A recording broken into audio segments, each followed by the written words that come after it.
नमस्कार सभी साथियों को स्वागत करता हूं सभी का इस यूट्यूब चैनल पर।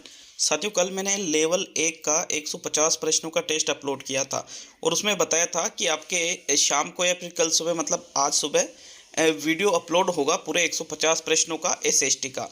तो ये जो पेपर है इसमें हम साइकोलॉजी, हिंदी, संस्कृत और सामाजिक अध्ययन के टोटल 150 प्रश्नों का अध्ययन करने वाले हैं। देखिए, साइको के 30 प्रश्न हैं, जो कल थे वही है साइको के 30 प्रश्न। तो हिंदी के भी 30 है, संस्कृत के भी 30 है और सामाजिक अध्ययन के यहाँ पर 60 प्रश्न ऐड करके यहाँ पर यह पेपर बनाया गया है, जो पूर्ण रूप से लेवल 2 के लिए है साथियों। तो यहाँ पर एसएसटी का ये टेस्ट नंबर 1 है। आपको रेगुलरली मेगा टेस्ट भी मिलेंगे साथियों। तो यहाँ पे शुरू करते हैं। सबसे पहले हम साइकोलॉजी करेंगे, फिर हिंदी, फिर संस्कृत और फिर सामाजिक अध्ययन। तो चलिए पहले पार्ट की ओर बढ़ते हैं।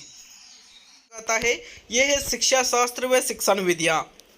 लेवल 1 वाले भी इसको कर सकते हैं, लेवल 2 वाले भी इसको कर सकते हैं साथियों।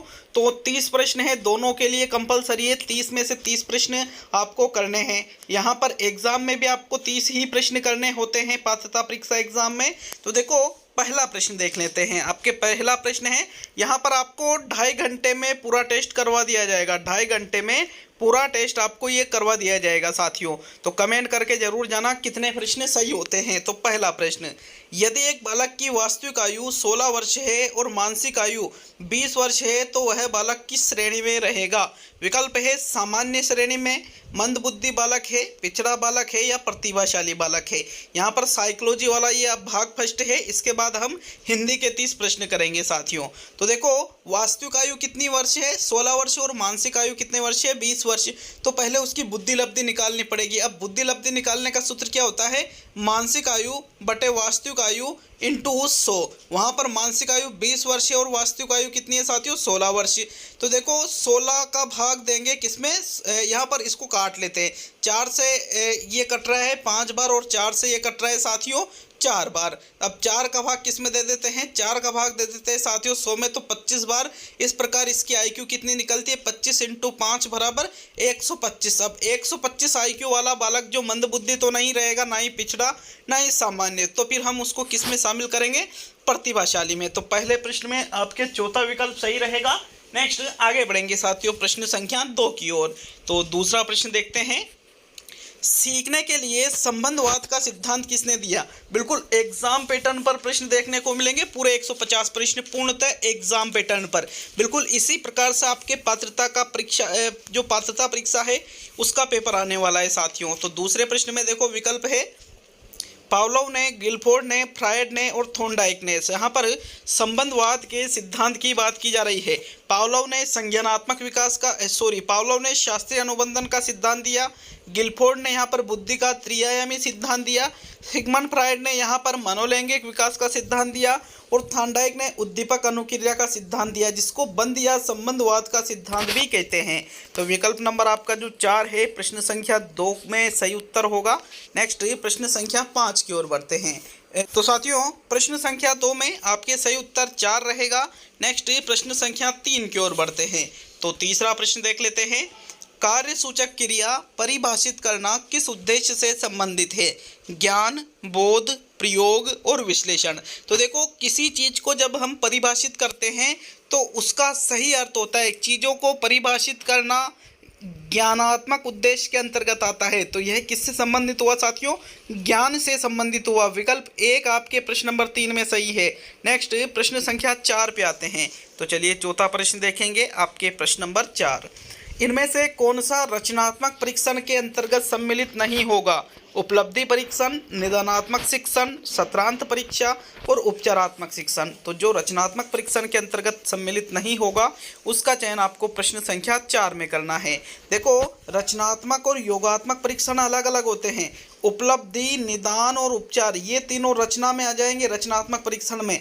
लेकिन सत्रांत परीक्षा आपके योगात्मक में आएगी साथियों। योगात्मक परीक्षण का भेद है ये। तो विकल्प नंबर आपका जो 3 है प्रश्न नंबर 4 का सही उत्तर होगा। नेक्स्ट प्रश्न संख्या 5 की ओर बढ़ेंगे। तो चलिए पांचवा प्रश्न देखेंगे, क्या पूछ रहा है आपसे प्रश्न नंबर 5। यदि किसी छात्र के घर का वातावरण आपराधिक है तो छात्र के किस व्यवहार को बढ़ावा मिलेगा? सामाजिकता, नैतिकता, आपराधिकता और इनमें से सभी। देखो, छात्र के घर का वातावरण कैसा है साथियों? आपराधिक है। आपराधिक वातावरण होने के कारण उसमें नैतिकता का अभाव बहुत, मतलब एक तरह से नैतिकता बहुत कम पाई जाएगी, सामाजिकता भी कम पाई जाएगी। उसमें यहाँ पर आपराधिक प्रवृत्ति का विकास होने की बहुत ज़्यादा, एक तरह से कि भाई बहुत ज़्यादा उसमें आपराधिक प्रवृत्ति विकसित हो सकती है, संभावना है। इसलिए आपराधिकता विकल्प नंबर आपका 3 प्रश्न नंबर 5 में सही है। नेक्स्ट प्रश्न नंबर 6 को देखेंगे तो आपके छठा प्रश्न, किसने उपलब्धि परीक्षाओं को मानकीकृत व अमानकीकृत या शिक्षक निर्मित परीक्षण में वर्गीकृत किया है? डगलस व होलैंड, मॉरिसन व सिम्पसन, बर्नन व बर्ट, और इनमें से कोई नहीं। एक कॉपी पेन लेके और प्रश्न संख्या लिखते जाना और वहाँ पर देखते जाना कि कौन सा प्रश्न आप सही कर रहे हो, कौन सा गलत। अगर मैं आंसर जल्दी बता रहा हूँ तो वीडियो को रोक करके भी आप देख सकते हो साथियों, वीडियो को स्लो करके भी आप देख सकते हो, वीडियो को रोक करके प्रश्न को पढ़कर आंसर लिख सकते हो और फिर चेक कर सकते हो राइट हुआ या गलत हुआ, तो उससे आपका अच्छे से मूल्यांकन होगा। देखो, उपलब्धि परीक्षाओं को मानकीकृत और अमानकीकृत को शिक्षक निर्मित भी कहा जाता है। ये जो वर्गीकरण किया गया है ये किसके द्वारा किया गया है साथियों? डगलस व होलैंड के द्वारा। विकल्प 1 आपके प्रश्न नंबर 6 का सही उत्तर है। नेक्स्ट 7वां प्रश्न है, तो प्रश्न नंबर 7 को देखेंगे। आरटी 2009 के संदर्भ में सत्य नहीं है। कौन सा कथन सत्य नहीं है आरटी 2009 के संदर्भ में? यह 6 से 18 वर्ष के बालकों हेतु है, यह प्रारंभिक स्तर पर निःशुल्क शिक्षा प्रदान करने को बढ़ावा देता है, इसमें अध्यापकों के प्रशिक्षण की सुविधा दी गई है, और इनमें से कोई नहीं। तो एक बार आप सही विकल्प का चुनाव कर लीजिए, प्रश्न को पढ़ लीजिए अच्छी तरह से और फिर सही उत्तर दीजिए साथियों।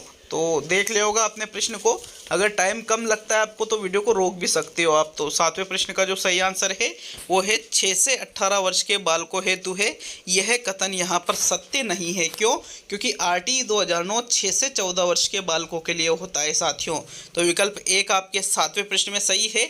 निःशुल्क शिक्षा प्रदान करने को भी बढ़ावा दिया गया है और अध्यापकों के प्रशिक्षण की सुविधा भी आरटी 2009 में दी गई है। ये दोनों सत्य है और पहला क्या है? असत्य। इसलिए पहला विकल्प आपका 7वें प्रश्न में उत्तर होगा। तो 8वां प्रश्न देखेंगे। ब्रेल लिपि की व्यवस्था किन बालकों के लिए उपयुक्त है? ध्यान अभाव वाले बालकों हेतु, मंद श्रवण बालकों हेतु, नेत्रहीन बालकों हेतु, या पठन वैकल्य से ग्रस्त बालकों हेतु? तो ब्रेल लिपि का नाम सुना होगा। ब्रेल लिपि का आविष्कार किसने किया था?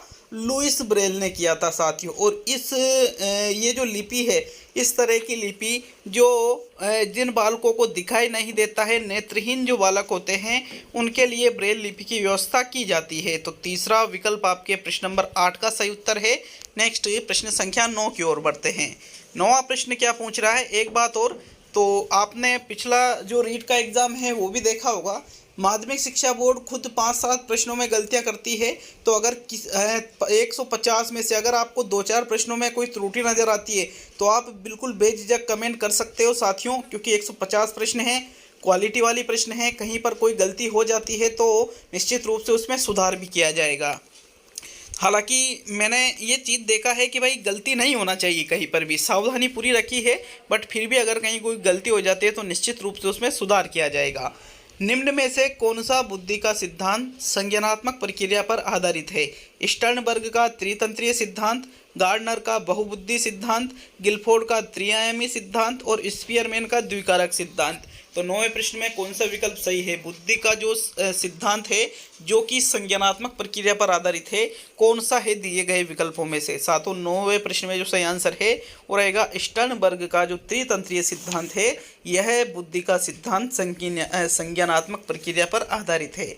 विकल्प 1 आपके प्रश्न संख्या 9 में सही है। देखो, ये चीज़ याद हो गई होगी आपको कि भाई बहुबुद्धि का सिद्धांत किसका है? गार्डनर का। त्रिआयामी सिद्धांत किसका है? गिलफोर्ड का। द्विकारक सिद्धांत किसका है? स्पीयरमैन का। त्रितंत्रीय सिद्धांत किसका है? स्टर्नबर्ग का। तो एक एक प्रश्न में चाहो तो 4-4 चीज़ें आपको याद हो रही है साथियों, इसलिए थोड़ा फायदा उठाया करो इन चीज़ों का। तो चलिए नेक्स्ट 10वें प्रश्न की ओर बढ़ेंगे। यहाँ प्रथम विकल्प सही है। 10वां प्रश्न है आपके, क्रियात्मक अनुसंधान का प्रयोग होता है नगर की समस्या हल करने हेतु, सामाजिक समस्या हल करने हेतु, विद्यालयों की समस्या हल करने हेतु, और इनमें से सभी। तो 10वें प्रश्न में राइट आंसर बताओ, कौन सा विकल्प आपका सही रहेगा? देखो, क्रियात्मक अनुसंधान विद्यालय से संबंधित होता है और इसमें विद्यालय से जुड़ी समस्याओं को ही दूर किया जाता है, न कि समाज और नगर की समस्याओं को दूर किया जाता है। तो विकल्प आपके 3 सही है प्रश्न नंबर 10 में। नेक्स्ट प्रश्न संख्या 11 की ओर बढ़ेंगे। तो चलिए 11वां प्रश्न देख लेते हैं। आपके प्रश्न नंबर 11, एनसीएफ 2005 में नहीं सुझाया गया है। क्या नहीं सुझाया गया है एनसीएफ 2005 में? बालकों के तार्किक चिंतन में वृद्धि को, बालकों के शारीरिक चिंतन में वृद्धि को, बालकों के मानसिक चिंतन में वृद्धि को और बालकों के नैतिक चिंतन में वृद्धि को। इम्पोर्टेंट मैंने कहा है, बिल्कुल एग्जाम पैटर्न पर इसी प्रकार से आपके एग्जामों में प्रश्न आएंगे। 100% गारंटी है मेरी साथियों, इसी प्रकार से आपका पेपर आएगा। मैं यूँ नहीं कहता हूँ कि सेम टू सेम आएगा, बट इसी प्रकार से, क्योंकि कृत कृत अभ्यास के जड़ मत हो तो सुजान। साथियों, अगर अभ्यास करोगे तो निश्चित रूप से सफलता भी मिलेगी। देखो, एनसीएफ 2005 में तार्किक चिंतन, मानसिक चिंतन और नैतिक चिंतन को तो सुझाया है, लेकिन शारीरिक चिंतन क्या होता है साथियों? शारीरिक चिंतन नहीं होता है। शारीरिक चिंतन तो कोई प्रकार ही नहीं है, इसलिए दूसरा विकल्प आपके प्रश्न नंबर 11 का सही उत्तर है। चलिए नेक्स्ट प्रश्न नंबर 12 पे आते हैं। तो 12वां प्रश्न, निम्न में से कौन सा कथन सही नहीं है? विकास लंबवत सीधा न होकर वर्तुलाकार होता है, विकास की गति की दर एक सी रहती है, विकास मस्तिष्काधोमुखी क्रम में होता है और विकास केंद्र से बाहर की ओर होता है। तो जो कथन विकास के बारे में आपको सही नहीं लग रहा है उसका चुनाव कीजिए साथियों। प्रश्न संख्या 12 में कौन से विकल्प का चुनाव करोगे तो देख लीजिए एक बार। तो चलिए आंसर देख लेते हैं साथियों। विकल्प नंबर आपका 2 यहाँ पर विकास के बारे में सही नहीं है, क्योंकि विकास की जो गति की दर है वो एक सी नहीं रहती है। कभी विकास मंद गति से होता है, तो कभी तीव्र गति से होता है, तो कभी सामान्य गति से होता है। हालांकि विकास हमेशा होता रहता है, चाहे मंद हो, तीव्र हो या सामान्य हो, ये एक निरंतर चलने वाली प्रक्रिया है साथियों। तो विकल्प नंबर आपका जो 2 है वो आपका प्रश्न संख्या 12 में सही उत्तर है। नेक्स्ट प्रश्न नंबर 13 की ओर बढ़ते हैं। तो 13वां प्रश्न है, प्रक्षेपीय परीक्षण की प्रमुख विशेषता है कि इसमें स्पष्ट उद्दीपकों का प्रयोग किया जाता है, इसमें अनुक्रिया नियंत्रित रखी जाती है, अचेतन के विचारों को बाहर निकाला जाता है और इनमें से कोई नहीं। तो मैं आपसे इतने दिनों से टेस्ट ले रहा हूँ साथियों, 100 टेस्टों की सीरीज चला रखी है मैंने, 2 दिन 3 यहाँ पर हिंदी, साइकोलॉजी, टीचिंग मेथड की, तो और राजस्थान जीके भी आपके चल रही है। तो देखो, मैंने कई बार आपको बता रखा है कि इनमें से कोई नहीं वाला विकल्प आपका आंसर नहीं होता है। अब आपके सामने 3 चीज़ें बची है। तो प्रक्षेपी परीक्षण में अस्पष्ट उद्दीपकों का प्रयोग किया जाता है, गलत है। अनुक्रिया स्वतंत्र होती है, तो ये भी गलत हुआ, क्योंकि यह नियंत्रित बता रखा है, तो ये दोनों गलत है। इस जो प्रक्षेपी परीक्षण है इसकी प्रमुख विशेषता है कि इसमें अचेतन के विचारों को बाहर निकाला जाता है। जो विचार हमारे अचेतन में दबे रहते हैं, अचेतन मन में, उनको बाहर निकालने का कार्य प्रक्षेपी परीक्षण करते हैं। विकल्प 3 आपके 13वें में सही है साथियों। नेक्स्ट प्रश्न संख्या 14 पे आते हैं। किशोरों में संवेग नियंत्रण का सबसे अच्छा उपाय है युक्तिकरण, प्रक्षेपण, शोधन और दमन। तो देखो, किशोरों में संवेगों को नियंत्रित करने का जो सबसे अच्छा उपाय माना जाता है वो होता है साथियों शोधन या मार्गान्तीकरण। क्या होता है? शोधन या मार्गान्तीकरण किशोरों में संवेग नियंत्रण का सबसे अच्छा उपाय माना जाता है। तो विकल्प 3 आपके 14वें प्रश्न में सही है। नेक्स्ट प्रश्न नंबर 15, त्वरण का प्रयोग किया जाता है पिछड़े बालकों हेतु, मंद बुद्धि बालकों हेतु, सामान्य बालकों हेतु और प्रतिभाशाली बालकों के लिए। तो बताओ, त्वरण का प्रयोग इनमें से किसके लिए किया जाता है? मैंने आपको पढ़ा रखा है ये भी साथियों। त्वरण का उपयोग जो प्रतिभाशाली बालक होते हैं उनके लिए किया जाता है। विकल्प नंबर आपका 4 प्रश्न संख्या 15 में सही उत्तर है। नेक्स्ट प्रश्न संख्या 16 की ओर बढ़ेंगे। तो चलिए 16वां प्रश्न देख लेते हैं। आपके प्रश्न नंबर 16, प्रत्यागमन के सिद्धांत के अनुसार प्रतिभाशाली माता पिता की संतान प्रतिभाशाली होती है, प्रतिभाशाली माता पिता की संतान अंतर्मुखी होती है, प्रतिभाशाली माता पिता की संतान बहिर्मुखी होती है और प्रतिभाशाली माता पिता की संतान मंदबुद्धि होती है। तो बताइए 16वें प्रश्न में आपके कौन सा विकल्प सही रहेगा? साथियों, प्रश्न नंबर 16 का सही आंसर बताना है आपको। देखो, प्रत्यागमन का सिद्धांत क्या कहता है? यहाँ पर जो पहला विकल्प है कि भाई प्रतिभाशाली माता पिता की संतान प्रतिभाशाली है, तो वो तो समानता का सिद्धांत है, प्रत्यागमन का थोड़ी है साथियों। अब प्रतिभाशाली माता पिता की संतान, अंतर्मुखी, बहिर्मुखी, ये तो व्यक्तित्व है, ये अलग प्रकार हो जाता है। यहाँ पर प्रत्यागमन का सिद्धांत कहता है कि प्रतिभाशाली माता पिता की संतान मंदबुद्धि होती है, मतलब चेंजेज उल्टा उसका, जैसे मंदबुद्धि की प्रतिभाशाली, प्रतिभाशाली की मंदबुद्धि। तो फोर्थ विकल्प आपके प्रश्न नंबर 16 में सही है। नेक्स्ट प्रश्न संख्या 17 की ओर बढ़ेंगे। साथियों 17वां प्रश्न देखते हैं। आपके प्रश्न नंबर 17 है, विकास वातावरण व वंशानुक्रम की अंतः क्रिया के परिणाम स्वरूप घटित होने वाली प्रक्रिया है, यह संबंधित है निरंतरता के सिद्धांत से, अंतः संबंध के सिद्धांत से, वैयक्तिक भिन्नता के सिद्धांत से और अन्योन्य क्रिया के सिद्धांत से। तो 17वें प्रश्न में राइट आंसर बताना है, कौन सा विकल्प आपका सही है। देखो, निरंतरता का सिद्धांत कहता है कि विकास एक निरंतर चलने वाली प्रक्रिया है, और यहाँ पर प्रश्न क्या पूछ रहा है, अंतः क्रिया के परिणाम स्वरूप घटता है। अंतः क्रिया किस किस के मध्य होती है, वातावरण और वंशानुक्रम के मध्य। तो साथियों यहाँ पर ये वैयक्तिक भिन्नता का भी नहीं है, बल्कि ये अन्योन्य क्रिया का सिद्धांत है। अन्योन्य क्रिया का मतलब अंतः क्रिया से लिया जाएगा। विकल्प 4 आपके 17वें प्रश्न में सही रहेगा। साथियों नेक्स्ट प्रश्न नंबर 18 की ओर बढ़ते हैं। तो चलिए 18वां प्रश्न देखेंगे। आपके प्रश्न संख्या 18 है, पूर्व संक्रियात्मक अवस्था का एक पक्ष जिसमें यह विश्वास की निर्जीव वस्तु में जीवन जैसे गुण होते हैं और वे कार्य करने में भी सक्षम होते हैं कहलाता है आत्मकेंद्रिता, वस्तु स्थायित्व, जीववाद और अमूर्त चिंतन। तो देखो, पूर्व संक्रियात्मक अवस्था जीन पियाजे के सिद्धांत में 2 से 7 वर्ष तक चलती है। इस अवस्था में बालक में एक चीज होती है कि वो निर्जीव वस्तुओं को भी सजीव मानता है, कि उनमें भी जीवन पाया जाता है। जैसे बालक के पत्थर से चोट लग जाती है तो वो पत्थर को मारने लगता है, जबकि पत्थर को मारने से कुछ मतलब होता नहीं है, लेकिन उसको लगता है कि ये भी इसके भी लगेगी जब मैं इसको मारूंगा। तो साथियों यह जीवन जैसे गुण निर्जीव वस्तुओं में जो बालक समझता है वो जीववाद की प्रवृत्ति कहलाती है। विकल्प 3 आपके 18वें प्रश्न में सही है। नेक्स्ट प्रश्न संख्या 19 की ओर बढ़ेंगे। तो चलिए 19वां प्रश्न देख लेते हैं। आपके प्रश्न संख्या 19, इनमें से कौन सा अभिसारी चिंतन से संबंधित नहीं है, स्मृति, बुद्धि, सृजनात्मकता और तार्किक चिंतन। तो देखो, अभिसारी चिंतन और एक और नाम सुना होगा आपने, अपसारी चिंतन। तो दोनों चीज़ें अलग अलग होती है साथियों। अभिसारी चिंतन समस्या के एक सही समाधान की ओर ले जाता है और इसका संबंध बुद्धि, स्मृति और तार्किक चिंतन से हो सकता है, लेकिन अपसारी चिंतन का संबंध किससे होता है साथियों, सृजनात्मकता से। तो यहाँ अभिसारी दे रखा है, तो अभिसारी चिंतन का संबंध सृजनात्मकता से नहीं है बल्कि अपसारी चिंतन का है। तो 19वें प्रश्न में आपके तीसरा विकल्प सही है। नेक्स्ट प्रश्न नंबर 20 पे आते हैं। 20वां प्रश्न है आपके, एरिक्सन के अनुसार बालक विद्यालय जाना किस अवस्था में आरंभ करते हैं, विश्वास बनाम अविश्वास, उपक्रम बनाम ग्लानि, समग्रता बनाम भग्नाशा और पहचान बनाम भूमिका संभ्रम। तो देखो, यहाँ पर प्रश्न संख्या 20 में जो सही उत्तर है, विश्वास बनाम अविश्वास 0 से 1-1.5 वर्ष तक चलती है साथियों। तो 1-1.5 वर्ष में तो बालक विद्यालय जाना आरंभ करता नहीं है, तो ये आपका आंसर नहीं है। जो मनोसामाजिक विकास का सिद्धांत है वहाँ से ये प्रश्न है। पहचान बनाम भूमिका संभ्रम और समग्रता बनाम भग्नाशा, तो ये तो अंतिम अवस्था है, ये भी आपका आंसर नहीं है। दूसरा है चौथा विकल्प। तो 20वें प्रश्न में जो आपके सही आंसर है साथियों वो रहेगा उपक्रम बनाम ग्लानि। ये आपके बाल्यावस्था की अवधि होती है साथियों, 6 से 12 वर्ष के आसपास की, और यहीं पर बालक विद्यालय जाना शुरुआत में आरंभ करता है। तो 20वें प्रश्न में आपके दूसरा विकल्प सही है। नेक्स्ट प्रश्न नंबर 21 की ओर बढ़ेंगे। तो चलिए 21वां प्रश्न देख लेते हैं। आपके 21वां प्रश्न है, बाल अंतर्बोध परीक्षण व्यक्तित्व को मापने की प्रक्षेपी विधि है, वस्तुनिष्ठ विधि है, व्यक्तिनिष्ठ विधि है या आत्मनिष्ठ विधि है। तो देखो, बाल अंतर्बोध परीक्षण की बात की जा रही है साथियों। CAT क्या कहा जाता है इसको, CAT इसको कहा जाता है।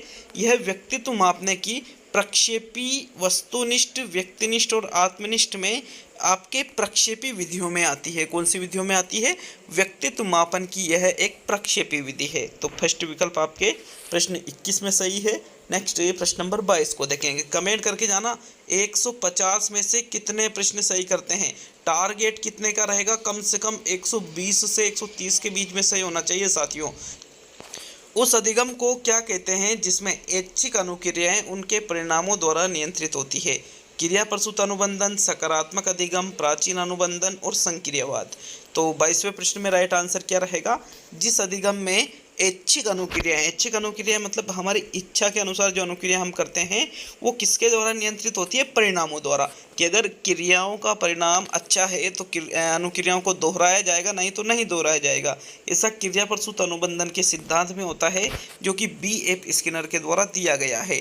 तो 22वें में आपके प्रथम विकल्प सही रहेगा। नेक्स्ट प्रश्न नंबर 23 की ओर बढ़ेंगे। साथ 23वां प्रश्न है, बुद्धि का द्वितत्व का सिद्धांत किसके द्वारा प्रतिपादित किया गया? बिने के द्वारा, स्पीयरमैन के द्वारा, थॉर्नडाइक के द्वारा और हार्वर्ड गार्डनर के द्वारा। तो जो बुद्धि का द्वितत्व का सिद्धांत है साथियों, बुद्धि का एक तत्व का सिद्धांत तो बिने ने दिया था, और बुद्धि का द्वितत्व का सिद्धांत किसने दिया? स्पीयरमैन ने। और बुद्धि का त्रितत्व का सिद्धांत भी स्पीयरमैन के द्वारा ही दिया गया है। यहाँ पर आपका दूसरा विकल्प सही है। जबकि बुद्धि का बहुतत्व का सिद्धांत थॉर्नडाइक ने और बुद्धि का बहुबुद्धि का सिद्धांत गार्डनर ने दिया है। तो दोनों को आपको याद रखना है स्पेशल रूप से, ठीक है। बहुतत्व थॉर्नडाइक, बहुबुद्धि गार्डनर। विकल्प 2 आपके 23वें में सही है। नेक्स्ट प्रश्न नंबर 24 पे आएंगे। तो 24वां प्रश्न है, सामाजिक अधिगम में वह प्रक्रिया जिसके द्वारा बच्चा दूसरों का प्रेक्षण तथा अनुकरण करके सामाजिक तथा संज्ञानात्मक व्यवहार सीखता है, उसको क्या कहते हैं? अनुकरण, मॉडलिंग, संज्ञानवाद और समूह परीक्षण। तो देखो, सामाजिक अधिगम की जिस प्रक्रिया में बच्चा कैसे सीख रहा है? दूसरों का प्रेक्षण मतलब अवलोकन करके और उसका अनुकरण कर रहा है। तो साथियों, इसको मॉडलिंग की संज्ञा यहाँ पर दी जाती है। किसकी संज्ञा? मॉडलिंग की संज्ञा बंडूरा के द्वारा दी गई है। इस प्रकार का सीखना किसने बताया है? बंडूरा ने बताया है। तो विकल्प आपके 2 सही है 24वें प्रश्न में। नेक्स्ट प्रश्न नंबर 25 पे आते हैं। 25वां प्रश्न है, व्यक्तित्व को मापने की 16 पेय प्रश्नावली किसने दी? आलपोर्ट ने, केटल ने, शेल्डन ने और बिने ने। तो साथियों, यहाँ पर जो व्यक्तित्व मापन की एक विधि आती है जिसको कहते हैं 16 PA प्रश्नावली, इसका निर्माण RB केटल ने, रेमंड केटल के द्वारा किया गया था।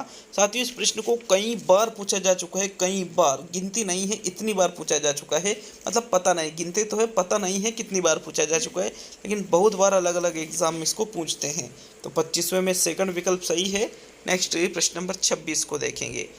26वां प्रश्न है, जीन पियाजे के अनुसार वह कौशल कौन सी अवस्था में विकसित होता है जिसमें मांसपेशियों के व्यापक रूप से क्रियाकलाप की आवश्यकता होती है, जैसे टहलना? तो स्थूल पेशीय विकास, पूर्व संक्रियात्मक अवस्था, मूर्त संक्रियात्मक अवस्था और अमूर्त चिंतन की अवस्था। साथियों, 26वें प्रश्न में राइट आंसर बताना है। देखो, यहाँ पर अगर हम देखें तो जीन पियाजे के अनुसार जिस कौशल की बात की जा रही है, मांसपेशियों के व्यापक रूप से क्रियाकलाप की इसमें आवश्यकता होती है, जिसे टहलना। तो साथियों, ये जो विकास है ये कौन सी अवस्था में विकसित हो जाता है? स्थूल पेशीय विकास के अंतर्गत ये आता है। अब यहाँ पर अवस्था तो नहीं दे रखी है, सिर्फ ये टहलना है, तो टहलना स्थूल पेशीय विकास से संबंधित है। बाकी प्रश्न थोड़ा अटपटा लग रहा है, इसका सही आंसर ऐसा लग रहा है कि क्वेश्चनों में थोड़ी मिस्टेक है साथियों, तो बोनस के लायक आप इसको क्वेश्चन मान सकते हो। नेक्स्ट प्रश्न नंबर 27 की ओर बढ़ेंगे। तो प्रश्न नंबर 27 है, निम्न में से कौन सा विकल्प उपलब्धि में व्यक्तिगत भिन्नता का प्रतीक नहीं है? पूर्व अनुभवों में विभिन्नता, लिंग में विभिन्नता, रुचियों में विभिन्नता और पूर्व निर्देशन में विभिन्नता। तो उपलब्धि पूर्व अनुभवों में भी होती है, रुचियों में भी होती है और निर्देशन में भी होती है। लेकिन लिंग में विभिन्नता जो है कि कोई पुरुष है या फिर कोई स्त्रीलिंग है, तो साथियों ये कोई उपलब्धि थोड़ी है कि मैं पुरुष हूँ, ये स्त्रीलिंग है, ये स्त्री है, मैं पुरुष हूँ, ये कोई उपलब्धि नहीं आती है। अतः लिंग में विभिन्नता इसका सही उत्तर होगा। 27वें में सेकंड विकल्प। नेक्स्ट प्रश्न नंबर 28 पे आते हैं। तो 28वां प्रश्न है, पावलोव के सिद्धांत में घंटी से लार का आना है अनुबंधित उद्दीपक, अनुबंधित अनुक्रिया, अनानुबंधित उद्दीपक और अनानुबंधित अनुक्रिया। तो देखो, घंटी से लार का आना, घंटी क्या है? अनुबंधित उद्दीपक है साथियों, ठीक है। क्या है घंटी?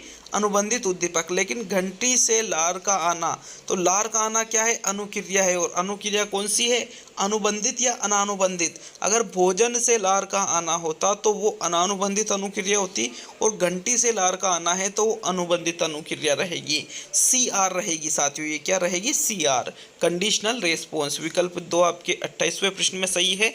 अब सेकंड लास्ट साइकोलॉजी का प्रश्न देखेंगे, इसके बाद हम हिंदी के चैप्टर को हल करने वाले हैं। तो 29वां प्रश्न है, बंडूरा का सिद्धांत आधारित है अनुबंधन पर, प्रेरणा पर, प्रेक्षण पर और कोई नहीं।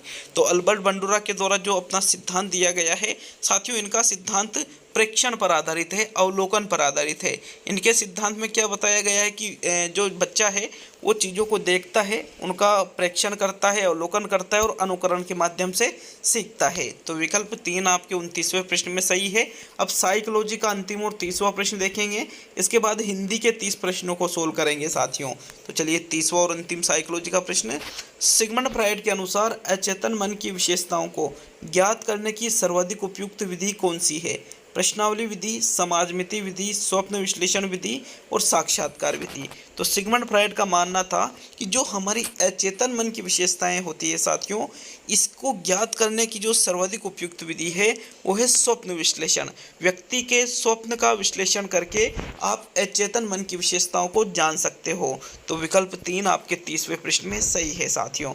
चलिए भाग 2 की ओर बढ़ते हैं। भाग 2 में हम हिंदी के प्रश्नों को हल करने वाले हैं। तो देखो भाग 2 पे हम आ चुके हैं। भाग 2 आपके भाषा पष्ट हिंदी का है साथियों। यहाँ पर आपको हिंदी व्याकरण और शिक्षण के बिल्कुल एग्ज़ाम के अकॉर्डिंग 31 से लेकर के 60 तक जो प्रश्न हैं बिल्कुल एग्ज़ाम के अकॉर्डिंग देखने को मिलेंगे, हिंदी व्याकरण और शिक्षण के। तो जिनके भी रीट लेवल 1 में या रीट लेवल 2 में लैंग्वेज फर्स्ट हिंदी हो या लैंग्वेज सेकंड हिंदी हो, उनके लिए ये उपयोगी रहेगा। तो आप ज़रूर देखिएगा, चाहे लेवल 1 से हो या लेवल 2 से हो। तो देखो पहला प्रश्न मतलब 31वां प्रश्न है आपके, ज्ञान शब्द है पुल्लिंग, स्त्रीलिंग, नपुंसकलिंग और इनमें से कोई नहीं। अब देखो कोई नहीं तो आपका आंसर होगा नहीं। हिंदी में अगर लिंग की बात करें तो हिंदी में 2 प्रकार के लिंग चलते हैं। कौन कौन से? एक तो आपके स्त्रीलिंग होता है और एक होता है आपके पुल्लिंग। हिंदी की बात कर रहे हैं हम। अब यहाँ पर ज्ञान अच्छा होता है या अच्छी होती है? तो ज्ञान अच्छा होता है, मतलब 31वें प्रश्न में आपके प्रथम विकल्प सही है साथियों। नेक्स्ट प्रश्न संख्या 32 की ओर बढ़ेंगे। तो 32वां प्रश्न देख लेते हैं। आपके प्रश्न नंबर 32 है, साथी का बहुवचन शब्द होगा साथियाँ, साथियाँ, साथियों और साथियों। तो देखो जो साथी शब्द है इसका आपको बहुवचन बनाना है। तो साथियों अगर हम देखें साथी शब्द जो है साथी का साथिया नहीं होता है, यहाँ पर साथियाँ नहीं साथियों होता है। लेकिन साथियों में यहाँ ऊपर जो आपको ये इन दोनों में अंतर लग रहा है, यहाँ ये ऊपर बिंदु लग रहा है, तो ये वाला रहेगा या ये वाला, तीसरा या चौथा विकल्प। 32वें प्रश्न में राइट आंसर है साथियों विकल्प नंबर 3, साथी का बहुवचन साथियों होता है। विकल्प 3 आपके प्रश्न संख्या 32 का सही उत्तर है। नेक्स्ट प्रश्न नंबर 33 पे आते हैं। अभाव शब्द का सही अर्थ है कम कीमत, कम वजन, कमी या उपलब्धि। तो देखो अभाव हम कहते हैं, हम अधिकतर कई बार अभाव शब्द का प्रयोग भी करते हैं। तो साथियों इस अभाव शब्द का प्रयोग हम किस जगह करते हैं? जहाँ पर हमें किसी चीज़ की कमी होती है। तो अभाव शब्द का अर्थ कम कीमत, कम वजन या उपलब्धि नहीं होती है, बल्कि कमी होता है। विकल्प 3 आपके 33वें प्रश्न में सही है। नेक्स्ट प्रश्न नंबर 34 पे आते हैं। तो चलिए 34वां प्रश्न देख लेंगे। आपके प्रश्न नंबर 34, राम ने जीवन में शिक्षा पूर्ण रूप से ग्रहण की थी। वाक्य में काल है अपूर्ण भूतकाल, सामान्य भूतकाल, आसन्न भूतकाल और पूर्ण भूतकाल। तो देखो प्रश्न संख्या 34 में काल से संबंधित आपसे प्रश्न पूछा गया है। बिल्कुल एग्जाम के अकॉर्डिंग जिस प्रकार से एग्जाम में प्रश्न पूछे जाते हैं उसी पैटर्न पर ये पेपर बना के लाया हूँ साथियों। तो देखो राम ने जीवन में शिक्षा पूर्ण रूप से ग्रहण की थी, ग्रहण कर ली थी मतलब भूतकाल, तो चारों ही विकल्प भूतकाल वाले हैं। अब क्या क्रिया अधूरी है? जी नहीं, क्रिया अधूरी नहीं है। तो क्या क्रिया अभी अभी हुई है? जी नहीं, बल्कि ये पूर्ण हुए इसको बहुत समय हो चुका है। तो यहाँ पर ये पूर्ण भूतकाल का उदाहरण है। विकल्प नंबर आपका 4 34वें प्रश्न में सही उत्तर होगा साथियों। नेक्स्ट प्रश्न नंबर 35 की ओर बढ़ेंगे। तो चलिए 35वां प्रश्न देख लेते हैं। आपके प्रश्न नंबर 35 है, सदन शब्द किसका पर्यायवाची है? घर का, परिवार का, समाज का और देश का। तो साथियों सदन शब्द इनमें से किसका पर्यायवाची है? सदन का मतलब किससे लिया जाता है? अपना सदन हो सबसे सुहाना। सदन का मतलब घर से लिया जाता है साथियों, ठीक है। विकल्प 1 आपके प्रश्न नंबर 35 में सही रहेगा। नेक्स्ट प्रश्न संख्या 36 की ओर बढ़ते हैं। 36वां प्रश्न है, अज्ञ का विलोम शब्द क्या होगा? विज्ञ होगा, उत्तम होगा, अगला होगा या आगे होगा। तो अज्ञ जो शब्द है इसका विलोम आपको प्रश्न नंबर 36 में बताना है साथियों। इसका सही उत्तर देखते हैं। तो पिछला का अगला होता है, अधम का उत्तम होता है। अब यहाँ पर पीछे का आगे होता है, लेकिन अज्ञ का क्या होता है, विज्ञ होता है। तो विकल्प ए का आपके प्रश्न नंबर 36 में सही आंसर है। नेक्स्ट प्रश्न संख्या 37 की ओर बढ़ते हैं। देखो कागज में आप राइट और गलत का निशान लगाते चलना और लास्ट में कमेंट करना कि 150 में से कितने प्रश्न आपने सही किए हैं। तो प्रश्न नंबर 37 है, जो क्षमा करने योग्य न हो के लिए एकल शब्द है, न क्षमा, अक्षम्य, अपराधी और अक्षुण्य। तो इनमें से एकल शब्द का चुनाव करना है। जो क्षमा करने के योग्य न हो उसको क्या कहा जाएगा साथियों। देखो अपराध करने वाले को अपराधी कहा जाता है और जो क्षमा करने योग्य न हो उसको अक्षम्य कहा जाता है। क्या कहा जाता है, अक्षम्य कहा जाता है। तो 37वें प्रश्न में आपके सेकंड विकल्प सही रहेगा। नेक्स्ट प्रश्न नंबर 38 की ओर बढ़ते हैं। आपके प्रश्न संख्या 38 है साथियों, नित्य बहुवचन शब्द इनमें से कौन सा है, आप, मेरे, कपड़ा और सड़क। तो देखो नित्य बहुवचन जो सदैव बहुवचन में रहता है उस शब्द का चयन आपको प्रश्न नंबर 38 में करना है। तो साथियों सड़क, सड़क का तो सड़कों भी हो जाता है, सड़क तो एक वचन है। कपड़ा का कपड़े हो जाता है, ये दोनों बहुवचन नहीं है। आपके पास दो विकल्प बच रहे, आप और मेरे। तो इनमें से जो आप शब्द है ये सदैव बहुवचन में रहता है, ये नित्य बहुवचन शब्द है साथियों। 38वें में प्रथम विकल्प आपके सही रहेगा। नेक्स्ट प्रश्न नंबर 39 की ओर बढ़ेंगे। तो चलिए 39वां प्रश्न देखेंगे।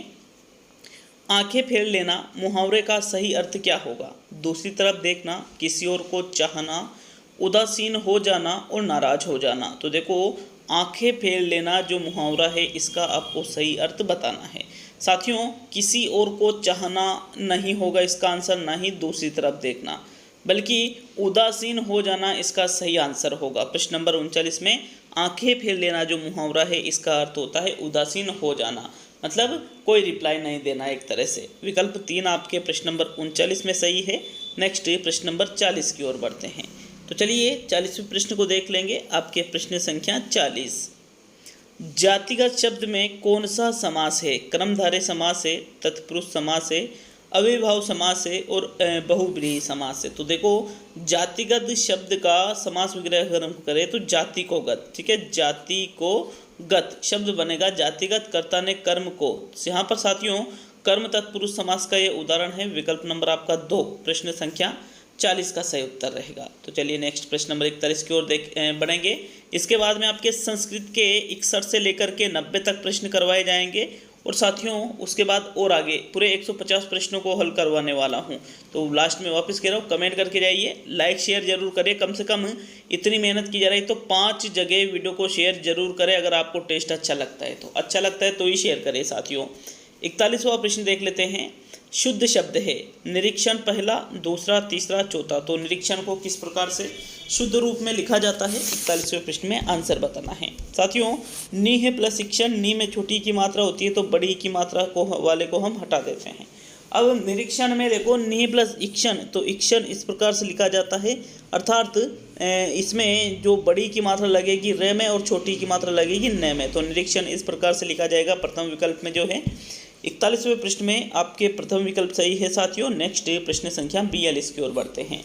तो देखो अब आपके पास इसके बाद में 10 जून को मेगा टेस्ट का आयोजन किया जाएगा साथियों। जैसे 5 जून को मेगा टेस्ट ले लिया तो 10 जून को वापस मेगा टेस्ट का आयोजन किया जाएगा। हर 5 या 6 दिन में आपके एक टेस्ट आ जाएगा मेगा टेस्ट।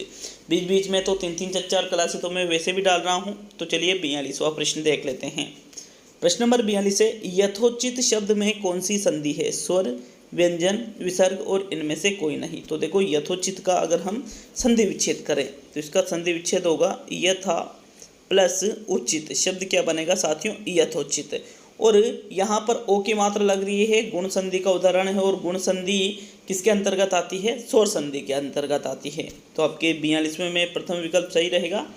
नेक्स्ट प्रश्न नंबर 43 की ओर बढ़ेंगे। तो आपके प्रश्न संख्या 43 साथियों 43वां प्रश्न है, आप बाजार जाइए, यह वाक्य अर्थ के आधार पर है। सरल वाक्य है, इच्छावाचक वाक्य है, आज्ञावाचक वाक्य है और मिश्र वाक्य है। तो 43वें प्रश्न में थोड़ा सा देख लेना प्रश्न को, फिर आंसर देना आप। तो राइट आंसर बताओ प्रश्न नंबर 43 में कौन सा रहेगा साथियों। अगर आप सरल वाक्य के पे जा रहे हो तो आपका आंसर पूर्णतः गलत है। क्यों है, क्योंकि अर्थ के आधार पर सरल वाक्य जैसा कोई प्रकार ही नहीं होता है। अर्थात यहाँ पर सरल वाक्य आपका आंसर नहीं होगा, तो मिश्र भी नहीं होता है, ये भी आंसर नहीं होगा। इच्छा बताई जा रही है, आज्ञा दी जा रही है, तो आज्ञा दी जा रही है, अर्थ के आधार पर ये आज्ञावाचक वाक्य का प्रकार है। 43वें में आपके थर्ड विकल्प सही रहेगा। नेक्स्ट प्रश्न संख्या 44 की ओर बढ़ते हैं। 44वां प्रश्न देख लेंगे साथियों। प्रश्न नंबर 44 है, मुझे लगता है कि आप इस बार सफल हो जाओगे। यह वाक्य है, सरल वाक्य है, संयुक्त वाक्य है, मिश्र वाक्य है या इनमें से कोई भी नहीं। तो कोई नहीं को वापिस हम हटा देते हैं। देखो, मुझे लगता है कि आप इस बार सफल हो जाओगे, ये जो वाक्य है ये सरल या संयुक्त नहीं है, बल्कि ये मिश्र वाक्य का उदाहरण है साथियों। किसका उदाहरण है? मिश्र वाक्य का, क्योंकि यहाँ पर की से वाक्य जुड़ा हुआ है और एक वाक्य दूसरे पर आश्रित है, तो ओनली मिश्र वाक्य। नेक्स्ट प्रश्न नंबर 15 पे आते हैं। 15वां प्रश्न, किस समास में उपमेय उपमान संबंध बताया जाता है? अव्ययीभाव समास में, तत्पुरुष समास में, कर्मधारय समास में या बहुब्रीहि समास में? तो देखो, उपमेय उपमान संबंध की बात की जा रही है। उपमेय उपमान संबंध तत्पुरुष या अव्ययीभाव में नहीं बताया जाता है साथियों, बल्कि कर्मधारय समास में बताया जाता है। किसमें बताया जाता है? कर्मधारय समास में। बहुब्रीहि में तीसरा अर्थ निकलता है, सभी को पता होगा ये तो 45वें प्रश्न में आपके थर्ड विकल्प सही रहेगा। नेक्स्ट प्रश्न संख्या 46 की ओर बढ़ते हैं। तो चलिए 46वां प्रश्न, वाक्य का वह अंश जो वाक्य के उद्देश्य के विषय में बताता है क्या कहलाता है? विधेय, विस्तारक, वाचक और उपवाक्य। तो देखो, वाक्य में एक होता है उद्देश्य और एक होता है विधेय। तो उद्देश्य का मतलब क्या होता है? कर्ता। क्या होता है साथियों? कर्ता। तो जो कर्ता के विषय में बताता है साथियों, मतलब जो उद्देश्य के विषय में बताता है, उसको क्या कहा जाता है? उसको विधेय कहा जाता है। वाक्य का वह अंश जो वाक्य के उद्देश्य के बारे में बताए उसको विधेय के नाम से जाना जाता है। विकल्प 1 आपके 46 में सही है। नेक्स्ट प्रश्न नंबर 47 पे आते हैं। तो 47वां प्रश्न है, हजारों लोगों को मौत के घाट उतारकर वह तूफान थमाता। यह वाक्य है, संयुक्त वाक्य है, मिश्र वाक्य है, सरल वाक्य है और इनमें से कोई भी नहीं। तो देखो, कोई नहीं को हम हटा देते हैं। यहाँ पर देखो, हजारों लोगों को मौत के घाट उतारकर वह तूफान थमाता। यहाँ पर वाक्य न तो जुड़ रहे हैं ना ही आश्रित है, अतः ये एक सरल वाक्य का उदाहरण है। 47वें में आपके थर्ड विकल्प सही रहेगा। नेक्स्ट प्रश्न नंबर 48 की ओर बढ़ते हैं। तो साथियों, 48वें प्रश्न को देख लेते हैं। यहाँ 47वें में थर्ड विकल्प सही रहेगा आपके। प्रश्न संख्या 48, लेखन कौशल से संबंधित नहीं है। विषय वस्तु को स्पष्ट एवं अतार्किक रूप से संगठित करना, लेख को कुशलतापूर्वक लिखना, विचारों के बीच संबंध स्थापित करना और व्याकरण का सही उपयोग करना। तो प्रश्न संख्या 48 में राइट आंसर बताओ, कौन सा विकल्प आपका सही रहेगा? देखो, अगर हम देखें तो लेखन कौशल से जो संबंधित नहीं है वो प्रथम विकल्प में दे रखा है साथियों। क्यों? क्योंकि ये कह रहा है विषय वस्तु को स्पष्ट एवं अतार्किक रूप से संगठित करना। तो स्पष्ट रूप से संगठित तो किया जाता है, लेकिन स्पष्ट तो किया जाता है, लेकिन अतार्किक रूप से नहीं, तार्किक रूप से संगठित किया जाता है। अतः यहाँ पर जो 48वां प्रश्न है, इसमें जो प्रथम विकल्प है यही आपके लेखन कौशल से संबंधित नहीं है। बाकी के तीनों ही विकल्प लेखन कौशल से संबंधित है साथियों। तो प्रथम विकल्प 48वें में सही है। नेक्स्ट प्रश्न नंबर 49 पे आते हैं।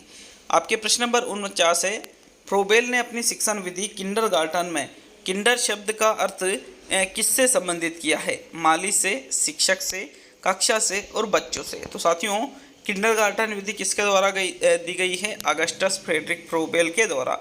अब फ्रोबेल ने ये जो किंडरगार्टन विधि दी थी साथियों, इस विधि में यहाँ पर एक शब्द आता है किंडर। किंडर का अर्थ यहाँ पर किससे लिया जाता है साथियों? बच्चों से लिया जाता है। किससे लिया जाता है?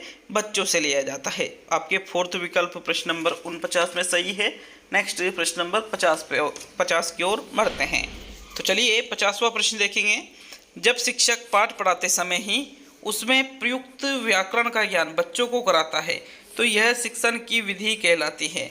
भाषा संसर्ग विधि कहलाती है, निगमन विधि कहलाती है, आगमन विधि कहलाती है या खंडान्वय विधि कहलाती है। देखो, शिक्षक क्या कह रहा है कि पाठ पढ़ाते समय बच्चों को जो पाठ पढ़ा रहा है उस समय ही जो उसमें प्रयुक्त व्याकरण हो रहा है उनका ज्ञान बच्चों को करा रहा है। साथियों, आगमन निगमन में तो अलग से व्याकरण का ज्ञान कराया जाता है और भाषा संसर्ग विधि में जिस प्रकार से प्रश्न किया रहा है उसी प्रकार से भाषा संसर्ग विधि में व्याकरण का ज्ञान कराया जाता है। तो 50वें प्रश्न में भाषा संसर्ग विधि प्रथम विकल्प आपके सही आंसर रहेगा प्रश्न नंबर 50 में। नेक्स्ट प्रश्न नंबर 51 की ओर बढ़ेंगे। तो चलिए 51वां प्रश्न देखेंगे। आपके प्रश्न संख्या 51, रसानुभूति प्रदान करना किस शिक्षण में आता है? पद्य शिक्षण में, व्याकरण शिक्षण में, गद्य शिक्षण में और नाटक शिक्षण में। तो साथियों, रसानुभूति प्रदान करना इनमें से व्याकरण में, नाटक में तो नहीं आता है, ना ही गद्य में आता है। बल्कि रसानुभूति का गुण आपके पद्य शिक्षण के अंतर्गत आता है। किसके अंतर्गत आता है? पद्य के अंतर्गत। जैसे रसानुभूति है, आपके भवानुभूति है, सौंदर्यानुभूति है, ये चीज़ें साथियों पद्य शिक्षण के अंतर्गत चलती है। अतः 51वें प्रश्न में आपके प्रथम विकल्प पद्य वाला जो है यही आपका सही उत्तर होगा। नेक्स्ट प्रश्न नंबर 52 की ओर बढ़ेंगे। 51 में प्रथम विकल्प सही है साथियों। तो चलिए 52 वह प्रश्न देख लेते हैं। आपके प्रश्न नंबर 52 है, अर्थ ग्रहण के कौशल के विकास के लिए अधिक उपयोगी है व्याकरण शिक्षा, समाचार वाचन, मौन वाचन और सस्वर वाचन। तो देखो, अर्थ ग्रहण के कौशल का यदि आपको विकास करना है तो अर्थ ग्रहण सर्वाधिक किसके माध्यम से होता है साथियों? मौन वाचन के माध्यम से होता है। मन ही मन में जो हम वाचन करते हैं उसको कहा जाता है मौन वाचन, और इसमें बिना होठों को हिलाए हुए चीज़ों को पढ़ा जाता है और साथियों उसका अर्थग्रहण भी किया जाता है। और यहाँ पर यदि आपको अर्थग्रहण के कौशल का विकास करना है बच्चों में तो मौन वाचन को सबसे ज़्यादा उपयोगी माना जाता है। अतः 52वें प्रश्न में आपके थर्ड विकल्प सही रहेंगे साथियों। थर्ड विकल्प सही रहेगा मौन वाचन वाला। नेक्स्ट प्रश्न नंबर 53 की ओर बढ़ते हैं। तो देखो, प्रश्न संख्या 53 है आपके, विचारों की अच्छी अभिव्यक्ति नहीं हो पाती है वस्तुनिष्ठ प्रश्नों में, निबंधात्मक प्रश्नों में, दोनों में और इनमें से कोई भी नहीं। तो कोई नहीं को आप हटा दीजिए। अब बताओ 53वां प्रश्न कौन सा विकल्प चुनोगे साथियों? देखिए, अगर हम विचारों की अभिव्यक्ति निबंधात्मक प्रश्नों में तो हो जाती है, लेकिन वस्तुनिष्ठ प्रश्नों में किसी भी प्रकार के विचारों की अभिव्यक्ति नहीं हो पाती है साथियों, क्योंकि वस्तुनिष्ठ प्रश्न में तो जो विकल्प दे रखे होते हैं उसका ही चुनाव करना पड़ता है। अतः यहाँ पर जो वस्तुनिष्ठ प्रश्न है इनमें विचारों की अभिव्यक्ति नहीं हो पाएगी। तो विकल्प नंबर आपका 1 सही रहेगा प्रश्न नंबर 53 में। नेक्स्ट प्रश्न नंबर 54 की ओर बढ़ते हैं। तो चलिए 54वां प्रश्न देखेंगे। इकाई उपागम के प्रवर्तक इनमें से कौन है? H.C. मॉरिसन है, हर्बर्ट है, अरस्तु है और B.S. ब्लूम है। तो साथियों, जो इकाई उपागम है इसके प्रवर्तक प्रश्न नंबर 54 में पूछा जा रहा है। तो इकाई उपागम के प्रवर्तक H.C. मॉरिसन, हेनरी क्लेव मॉरिसन को माना जाता है। किनको माना जाता है? H.C. मॉरिसन को माना जाता है साथियों। 24वें प्रश्न में आपके प्रथम विकल्प सही रहेगा। 54वें प्रश्न में आपके प्रथम विकल्प सही रहेगा। नेक्स्ट प्रश्न नंबर 55 की ओर बढ़ते हैं। देखो, हर्बर्ट की तो पंचपदी है, तो 55वां प्रश्न देख लेंगे। आपके प्रश्न नंबर 55, शिक्षण विधियों में ज्ञानेंद्रियों पर आधारित शिक्षा देने की प्रणाली कौन सी है? स्वाध्याय विधि है, मॉन्टेसरी विधि है, किंडरगार्टन विधि है और डाल्टन विधि है। तो देखो, ज्ञानेंद्रियों पर आधारित शिक्षा देने वाली जो शिक्षण विधि है उसको कहा जाता है मॉन्टेसरी विधि, क्योंकि मॉन्टेसरी की समस्त विधियां किस पर आधारित होती है साथियों? ज्ञानेंद्रियों पर आधारित होती है। विकल्प 2 आपके प्रश्न 55 में सही है। नेक्स्ट प्रश्न नंबर 56 की ओर बढ़ते हैं।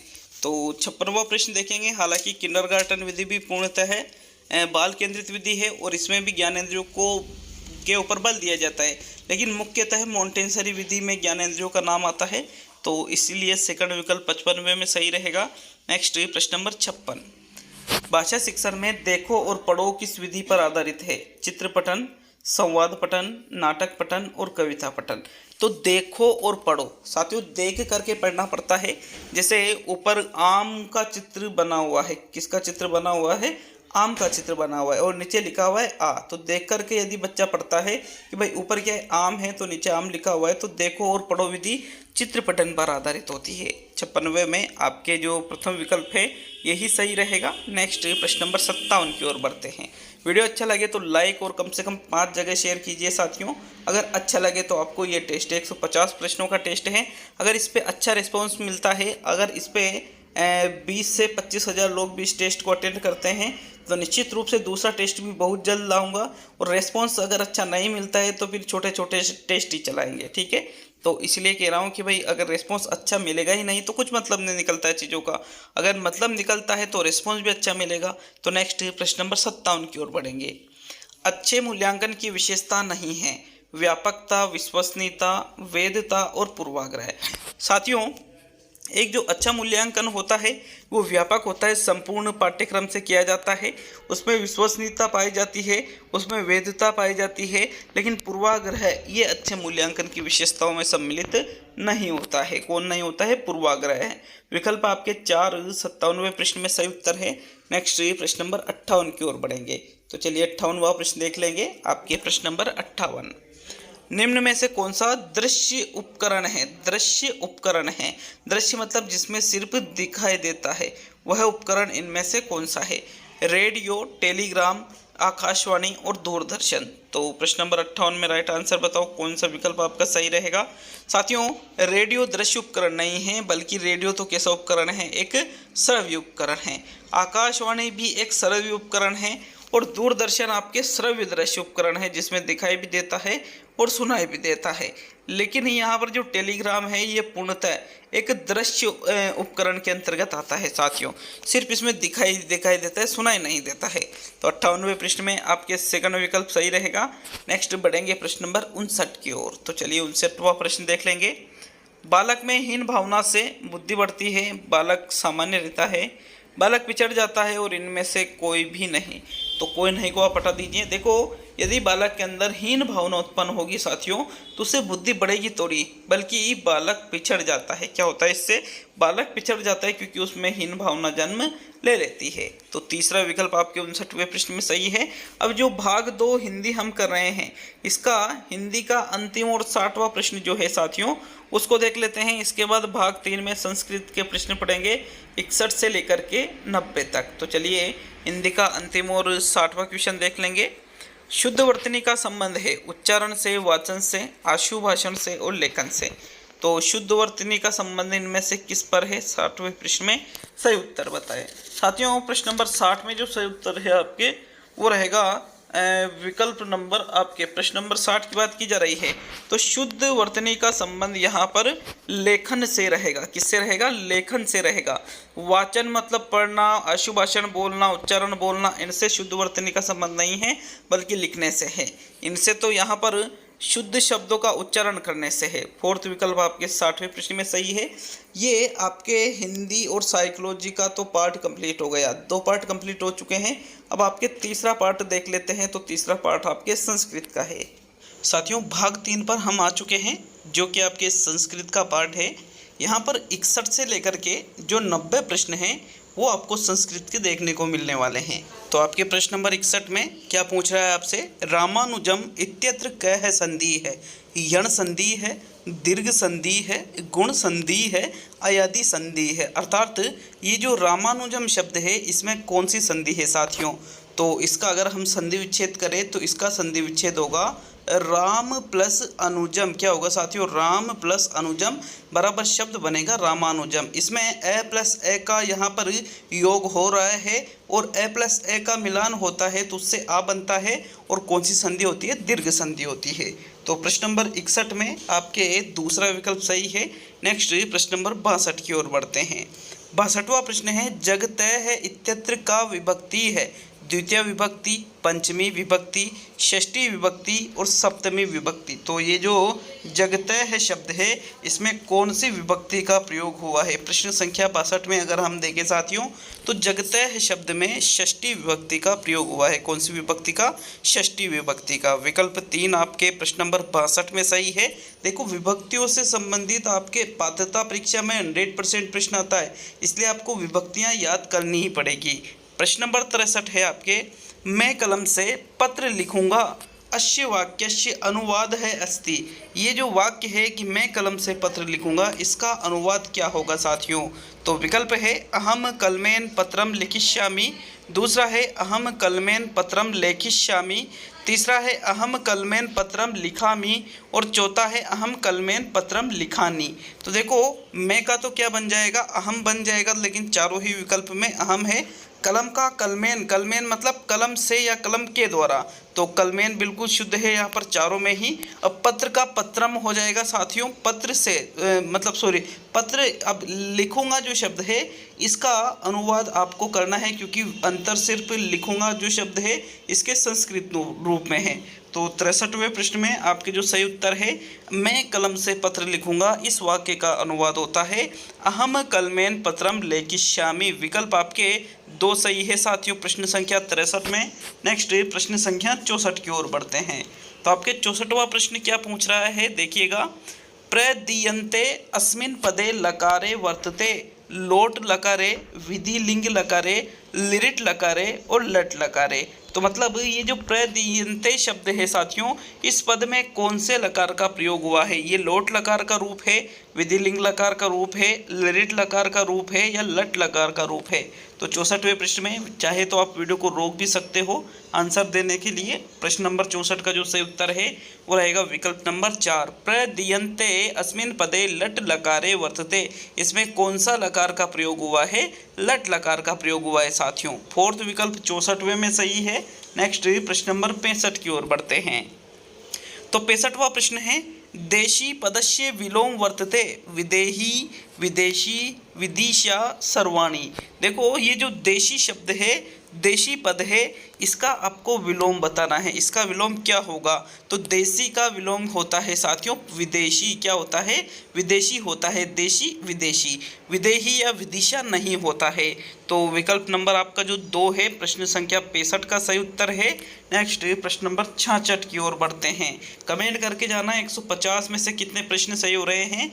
गति है इत्यत्र क है प्रत्यय है, मतलब गति शब्द में कौन सा प्रत्यय लगा हुआ है? कितिन प्रत्यय लगा हुआ है, कत प्रत्यय लगा हुआ है, ति प्रत्यय लगा हुआ है और न को अपि। इनमें से कोई भी नहीं, तो कोई नहीं को आप हटा दीजिए।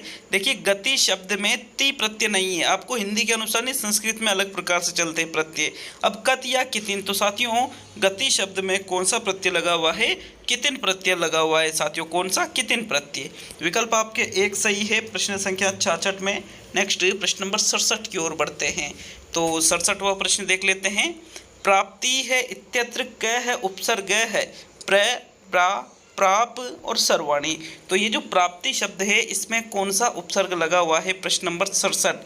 तो साथियों प्राप्ति शब्द में यहाँ पर प्राप प्रा और प्र, इनमें से एक रहेगा, सर्वाणी तो रहेंगे नहीं। प्राप्ति शब्द में प्रा उपसर्ग नहीं है बल्कि प्र उपसर्ग है। प्र प्लस आपति शब्द क्या बनता है साथियों? प्राप्ति। तो इसमें विकल्प नंबर आपका जो 1 है 67वें प्रश्न का सही उत्तर होगा। नेक्स्ट प्रश्न नंबर 68 की ओर बढ़ेंगे। तो आपके प्रश्न नंबर 68 को देख लेते हैं। अत्युत्तमा इत्यत्र क संधि है, दीर्घ संधि, गुण है संधि, यण है संधि, अयादि संधि। तो ये जो अत्युत्तमा शब्द है इसमें कौन सी संधि का प्रयोग हुआ है? देखो अत्युत्तमा का अगर हम विच्छेद करें तो इसका विच्छेद होगा अति प्लस उत्तमा। क्या होगा साथियों? अति प्लस उत्तमा शब्द क्या बनेगा? अति उत्तमा। तो यहाँ पर अति तो ई आ रहा है, यहाँ पर ई के बाद में असमान स्वर आ रहा है, तो वहाँ पर यण संधि होती है। तीसरा विकल्प आपके प्रश्न नंबर 68 का सही उत्तर होगा साथियों। नेक्स्ट ये प्रश्न नंबर 69 पर आते हैं। तो आपके 69वां प्रश्न, मनुते इत्यत्र क्रियापदे क है धातु मह मन मान और माँ। देखो ये जो मनुते ये जो क्रियापद है इसमें कौन सी धातु है साथियों? धातु के बारे में आपसे 69वां प्रश्न पूछ रहा है। तो 69वें प्रश्न में जो आपके सही उत्तर होगा मनुते इत्यत्र मन धातु वर्तते। इसमें मन धातु लगी हुई है। कौन सी धातु लगी हुई है? मन धातु। तो 69वें में आपके सेकंड विकल्प सही है। नेक्स्ट प्रश्न नंबर 70 की ओर बढ़ते हैं। 70वां प्रश्न है, विहार वनम इत्यत्र समास विग्रह है, मतलब विहार वन का समास विग्रह आपको करना है संस्कृत में। तो विकल्पों को देखते हैं। विहाराय वनम, दूसरा है विहारम वनम, तीसरा है विहारस्य वनम और चौथा है विहारेण वनम। तो साथियों विहार वनम जो पद है इसका समास विग्रह होगा प्रश्न नंबर 70 में। राइट आंसर होगा साथियों विहाराय वनम। क्या होगा? विहाराय वनम। विकल्प 1 आपके 70वें प्रश्न में सही रहेगा। नेक्स्ट ये प्रश्न नंबर 71 को देखते हैं। तो 71वां प्रश्न, सूत्रविदो सूत्राणाम मुख्योद्देश्यम किम, पारायणम कथाकथम उपदेश ज्ञानम घटे समुद्र पूर्णम। तो साथियों अगर यहाँ पर बात करें, अगर आप इसका हिंदी अनुवाद कर पाते हो तो बड़ी ही आसानी से इसका उत्तर दे सकते हो, और इसका हिंदी अनुवाद नहीं कर पाओगे तो दिक्कत आएगी उत्तर देने में। देखो इसका सही आंसर है विकल्प नंबर 4। कैसे है कि जो सूत्र विधि है उसमें जो सूत्राणाम मतलब जो सूत्र होते हैं उसका मुख्य उद्देश्य क्या होता है साथियों? पारायण करना, कथा कथन करना, उपदेश ज्ञान देना और घटे समुद्र पूर्णम।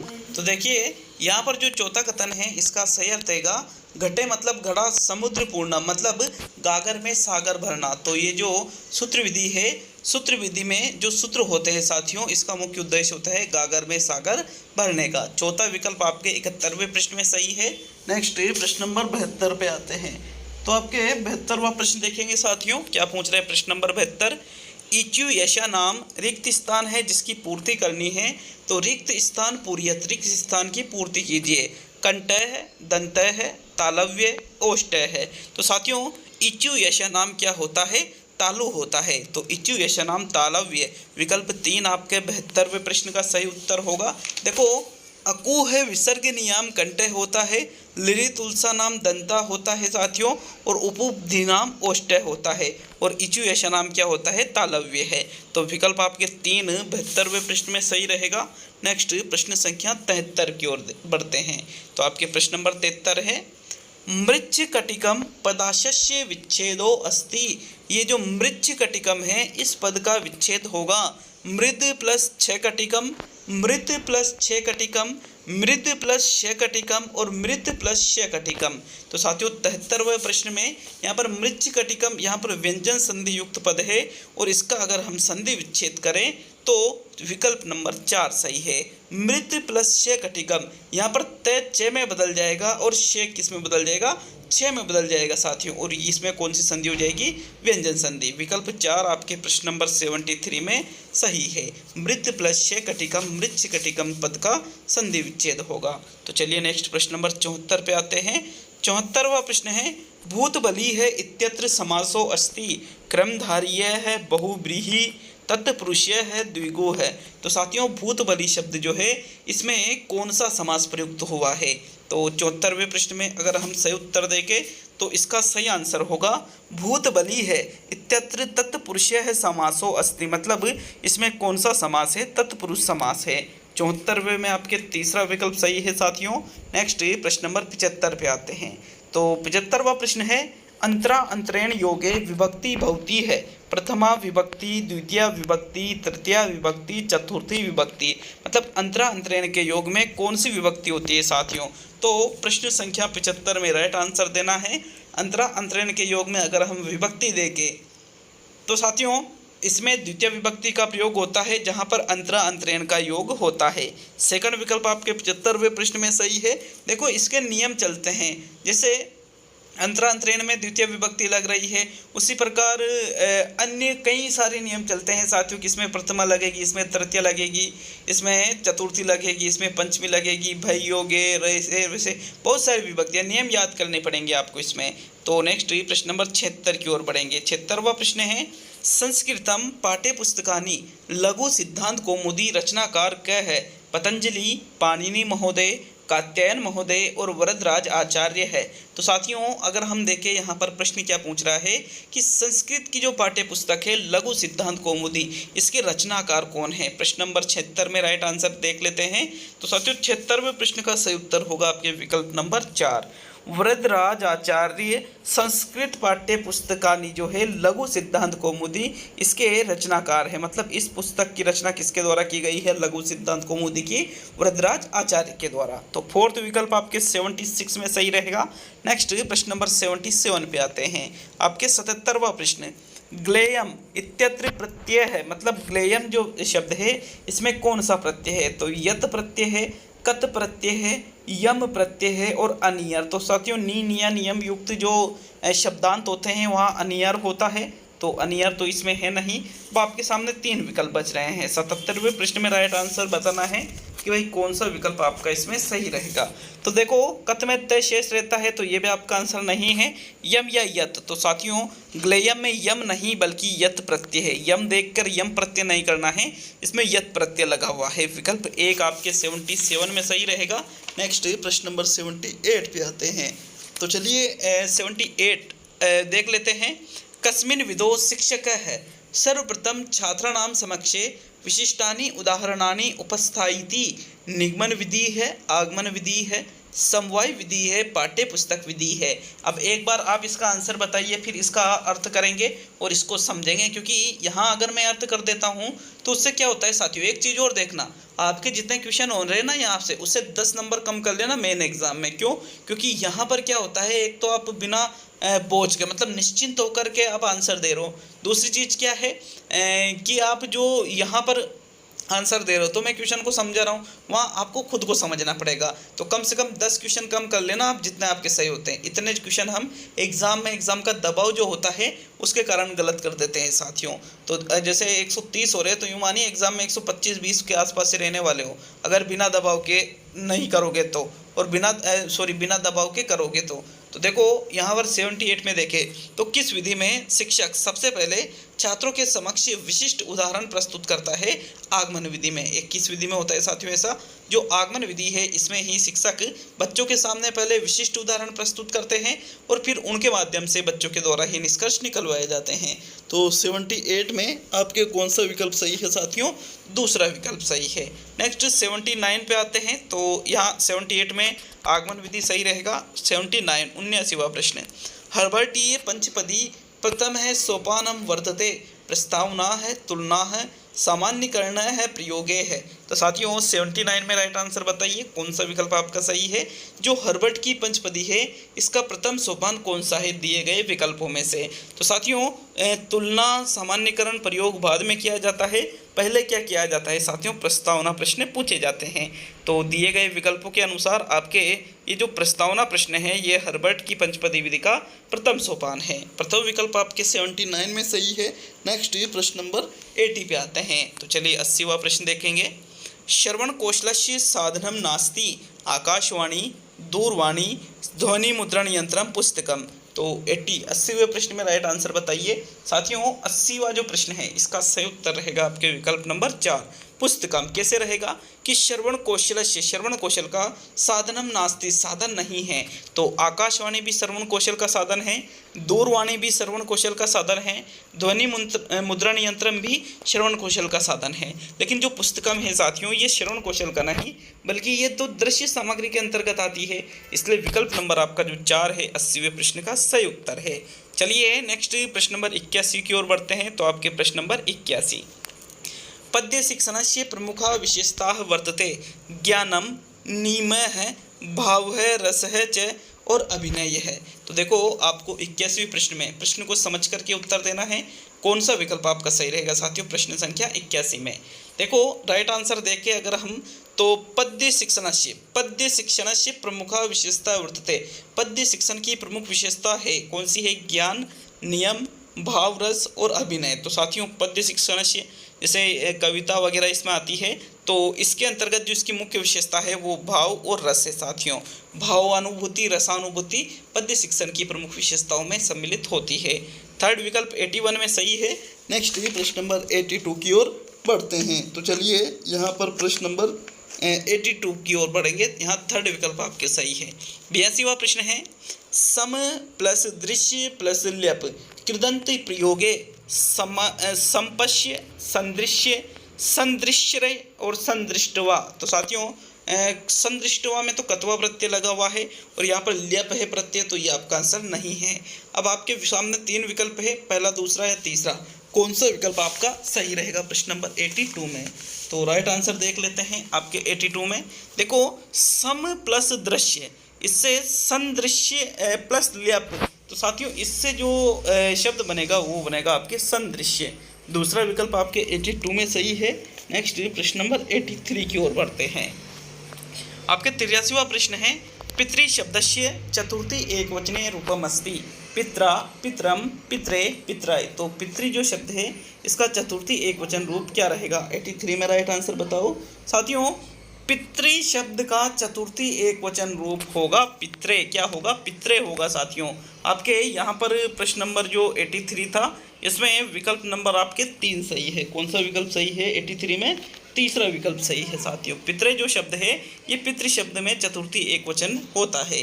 नेक्स्ट प्रश्न नंबर 84 पे आते हैं, तो आपके 84वां प्रश्न, स है रिक्त स्थान की पूर्ति करनी है, खंजे है रिक्त स्थान उचित पूर्ति है करोति, रिक्त स्थान की उचित पूर्ति कीजिए, पादेन, पादस्य, पादात और पादम। तो साथियों यहाँ पर स है मतलब वह पैरों से लंगड़ा है, इस प्रकार से वाक्य होता है। तो स है पादेन खंजे, इसका सही आंसर होगा, मतलब वह पैरों से कैसा है? लंगड़ा है, तो येनांग विकार तृतीय विभक्ति, मतलब तृतीय विभक्ति का प्रयोग इसमें होता है साथियों। तो विकल्प नंबर 1 आपके प्रश्न नंबर 84 में सही है। मतलब शरीर के अंग विकार में अगर हम बात करें तो कौन सी विभक्ति का प्रयोग होता है साथियों? तृतीय विभक्ति का प्रयोग होता है। जैसे स है शीर्षा है खलवाट है, तो स है पादेन है खंजे है, इस प्रकार ये चीज़ें होती है। तो नेक्स्ट प्रश्न नंबर 85 पे आते हैं। यहाँ विकल्प नंबर आपका 1 सही है 84 में। नेक्स्ट प्रश्न संख्या 85 को देख लेते हैं। 85वां प्रश्न है साथियों आपके, व्यायामम पदे अस्मिने कति उपसर्गाः सन्ति? एक है, त्रय है, द्वे और उपसर्गाः न सन्ति, कोई उपसर्ग नहीं है। देखो ये जो व्यायाम शब्द है इसमें कितने उपसर्गों का प्रयोग हुआ है साथियों, देखते हैं। इसके टुकड़े करके देखेंगे तो व्यायाम शब्द का निर्माण वी प्लस आ प्लस आयाम, वी प्लस आयाम, तो देखो आयाम, वी प्लस आ प्लस याम, मतलब इसमें 2 उपसर्ग लगे हुए हैं, एक तो वी उपसर्ग लगा हुआ है और एक आ उपसर्ग लगा हुआ है। तो द्वे इसमें तीसरा विकल्प जो है 85 का सही उत्तर होगा साथियों। नेक्स्ट प्रश्न नंबर 86 की ओर बढ़ते हैं। तो आपके 86वें प्रश्न को देखेंगे। संज्ञे शक्ति कलो रिक्त स्थान की पूर्ति करना है, ये सुक्ति से संबंधित प्रश्न है। आपसे सुक्ति से संबंधित प्रश्न भी पूछे जाते हैं एग्जाम में। तो धर्मय है, कार्य है, युगे है, वर्षय है। तो संज्ञे शक्ति कलो कार्य है, कलो विवर्षय, कलो धर्मय, कलो युगे। तो साथियों संज्ञे शक्ति कलो युगे ये सुक्ति होती है, न कि धर्मय कार्य वर्षय। विकल्प आपके जो 3 हैं 86 का सही उत्तर होगा। नेक्स्ट प्रश्न नंबर 87 की ओर बढ़ते हैं। तो चलिए 87वां प्रश्न पूछ रहा है आपसे, संस्कृत भाषायां कथित आदेश अनुसारेण कार्य संपादनेन विकासो भवति? भाषण कौशलस्य, व्याकरणं दक्षताया, लेखन कौशलस्य, श्रवण कौशलस्य। तो प्रश्न संख्या 87 में जो सही उत्तर रहेगा, देखो संस्कृत भाषा में, कौन सी भाषा में साथियों? संस्कृत भाषा में कथित आदेश अनुसारण, मतलब जो हम कहकर या बोलकर के जो आदेश देते हैं उससे जो कार्य संपादन किया जाता है तो उससे किसका विकास होता है? तो बोल करके हम आदेश दे रहे हैं तो छात्र उसको क्या कर रहे हैं साथियों? सुन रहे हैं। तो सुन रहे हैं मतलब कौन से कौशल का विकास होगा? श्रवण कौशल का विकास होगा। तो श्रवण कौशलस्य 87 में बिल्कुल सही रहेगा, कोई डाउट नहीं है। अगर किसी को लगता है कि इसमें 87 नहीं है तो कमेंट बॉक्स में कमेंट कर सकते हो। 100% 87 ही सही है साथियों। 87 में 4th विकल्प ही सही है। नेक्स्ट प्रश्न नंबर 88 पे आते हैं साथियों। नेक्स्ट प्रश्न नंबर 88 को देखेंगे तो आपके 88 है, द्विभाषात्मक है, प्रविधि है, आवश्यकम वर्तते? अनुवाद शिक्षणे, व्याकरण शिक्षणे, पद्य शिक्षणे, गद्य शिक्षणे। अर्थात एक बार आप आंसर बताइए फिर इसका अर्थ बताएंगे। तो 88 में जो सही आंसर है वो रहेगा साथियों विकल्प नंबर 1, अनुवाद शिक्षण है। कैसे रहेगा कि जो द्विभाषात्मक पद्धति होती है ये किसमें आवश्यकता इसकी पड़ती है? तो द्विभाषात्मक पद्धति की या प्रविधि की आवश्यकता अनुवाद शिक्षण में पड़ती है साथियों। 88 में प्रथम विकल्प सही है। नेक्स्ट प्रश्न नंबर 89 पे आते हैं। तो आपके 89वां प्रश्न है, मानचित्र है कस्य अधिगमस्य साधन है अस्ति? मतलब मानचित्र अधिगम का कौन सा साधन है? तो दृश्य साधनम, श्रव्य साधनम, दृश्य श्रव्य साधनम को अपि नास्ति, इनमें से कोई भी नहीं। तो साथियों मानचित्र अधिगम का कैसा साधन है? श्रव्य या श्रव्य दृश्य नहीं है बल्कि एक दृश्य साधन है। विकल्प 1 आपके 89 में सही रहेगा। अब संस्कृत का अंतिम और 90वां प्रश्न देख लेते हैं। देखेंगे, मुख्यानि भाषा कौशलानि सन्ति, पंच है, नव, त्रीणि, चत्वारि। तो साथियों मुख्य भाषा कौशल के कितने प्रकार होते हैं? कितने प्रकार होते हैं? 4 प्रकार होते हैं। विकल्प आपके 4 90वें प्रश्न का सही उत्तर है। कौन कौन से? एक तो आपके श्रवण कौशल होता है मतलब सुनना, एक आपके उच्चारण मतलब बोलना कौशल होता है, एक आपके श्रवण उच्चारण, एक आपके पठनम कौशल मतलब पढ़ना, और एक आपके होता है लेखनम कौशल मतलब लिखना। तो इस प्रकार 4 भाषाई कौशल होते हैं। तो चौथा विकल्प आपके 90वें प्रश्न में सही है। तो देखिए हमने 3 पार्ट को कर लिया है। अब ये जो चौथा पार्ट है ये यहाँ पर आपका SST का है, सिर्फ लेवल 2 वालों के लिए। तो यहाँ पर देखिएगा प्रश्न संख्या 91 से लेकर के प्रश्न संख्या 150 तक आपके SST के प्रश्न हैं।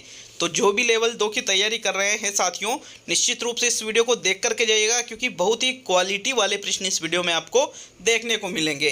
तो चलिए यहाँ पर SST के इस भाग को शुरू करते हैं।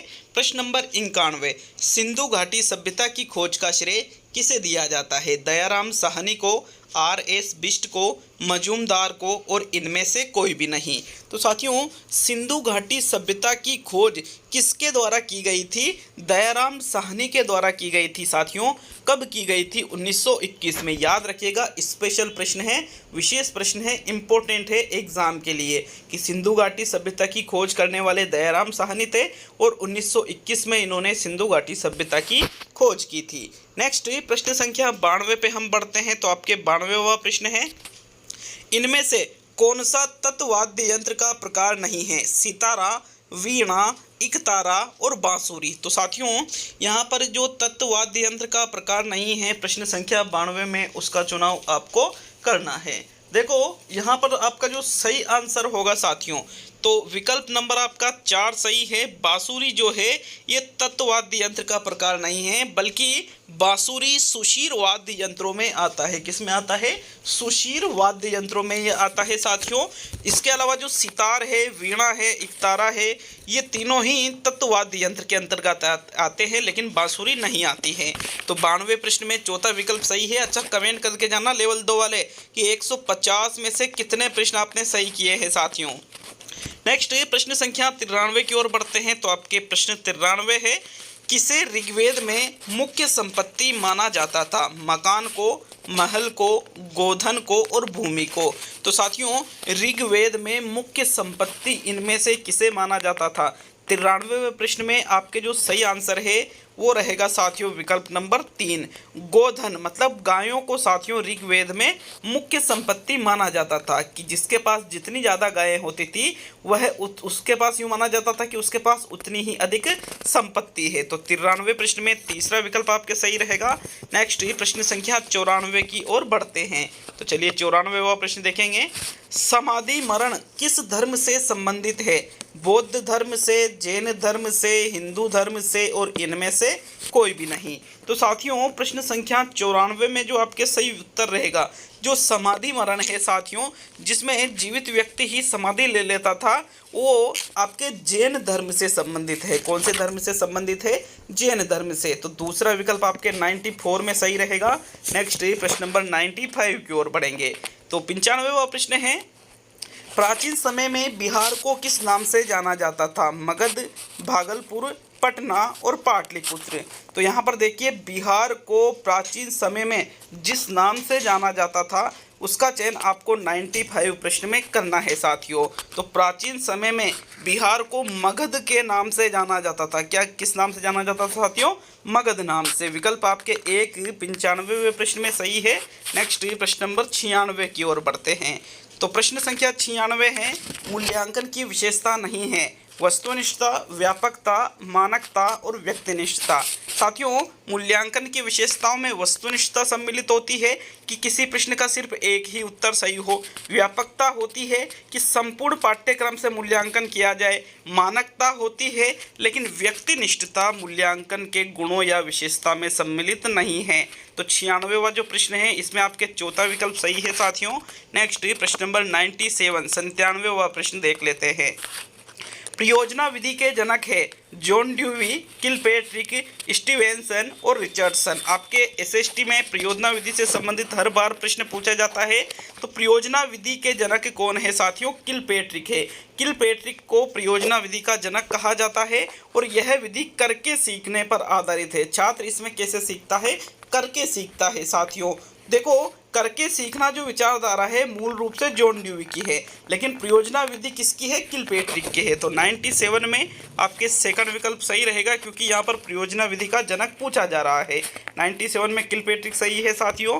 नेक्स्ट प्रश्न नंबर 98 को देखते हैं। तो आपके 98वां प्रश्न है, सामाजिक शिक्षण में कौन सी सामग्री दृश्य है? चलचित्र, रेडियो, ओपेक प्रोजेक्शन और टेलीविज़न। तो देखो जो यहाँ पर एक दृश्य सामग्री है साथियों सामाजिक शिक्षण के अंतर्गत, उस सामग्री का आपको प्रश्न नंबर 98 में चयन करना है। अगर हम बात करें चलचित्र की, तो चलचित्र दृश्य नहीं है बल्कि श्रव्य दृश्य है। इसमें दिखाई भी देता है और सुनाई भी देता है। रेडियो सिर्फ श्रव्य है, टेलीविज़न श्रव्य दृश्य है और ओपेक प्रोजेक्शन क्या है? सिर्फ एक दृश्य सामग्री है।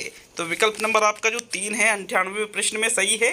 साथियों, अगर आपको इन 150 प्रश्नों में से 2-4 प्रश्नों में कोई डाउट हो तो आप कमेंट बॉक्स में कमेंट कर सकते हो। साथियों, खास तौर पे एसएसटी के ये जो 91 से लेकर के 150 प्रश्न हैं, इनके लिए आप विशेष तौर पे कमेंट करें अगर आपको किसी प्रश्न में कोई डाउट लगता है तो। चलिए, हालांकि सावधानी से पेपर बनाया गया है, क्वालिटी वाले प्रश्न शामिल करने की पूरी कोशिश की गई है। साथियों, तो 99 प्रश्न है 99वां, इनमें से थॉर्नडाइक संबंधित है अभिप्रेरणा के सिद्धांत से, व्यक्तिक भिन्नता के सिद्धांत से, अधिगम के सिद्धांत से और विकास के सिद्धांत से।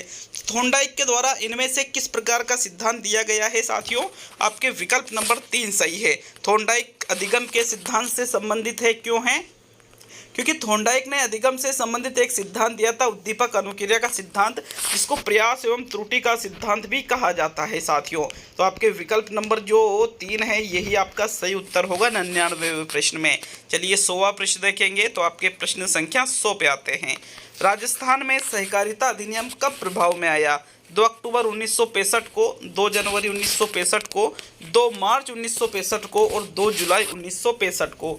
तो 100वें प्रश्न में राइट आंसर बताना है। देखिए, इंपॉर्टेंट क्वेश्चन है बहुत ही ज़्यादा। साथियों, राजस्थान में सहकारिता अधिनियम कब प्रभाव में आया था? 1965 में तो आया था, लेकिन कौन सा महीना था? अक्टूबर का, और डेट थी साथियों 2।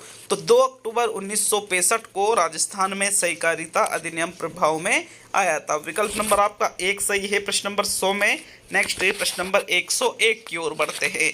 तो प्रश्न नंबर 101 है, चुंप नामक आभूषण कहाँ पहना जाता है? गले में, दांतों में, हाथों में और नाक में। साथियों, प्रश्न नंबर 101 में आपके जो सही उत्तर होगा, चुंप नामक आभूषण गले, हाथों या नाक में नहीं पहना जाता है, बल्कि इसको दांतों में पहना जाता है। कहाँ पहना जाता है?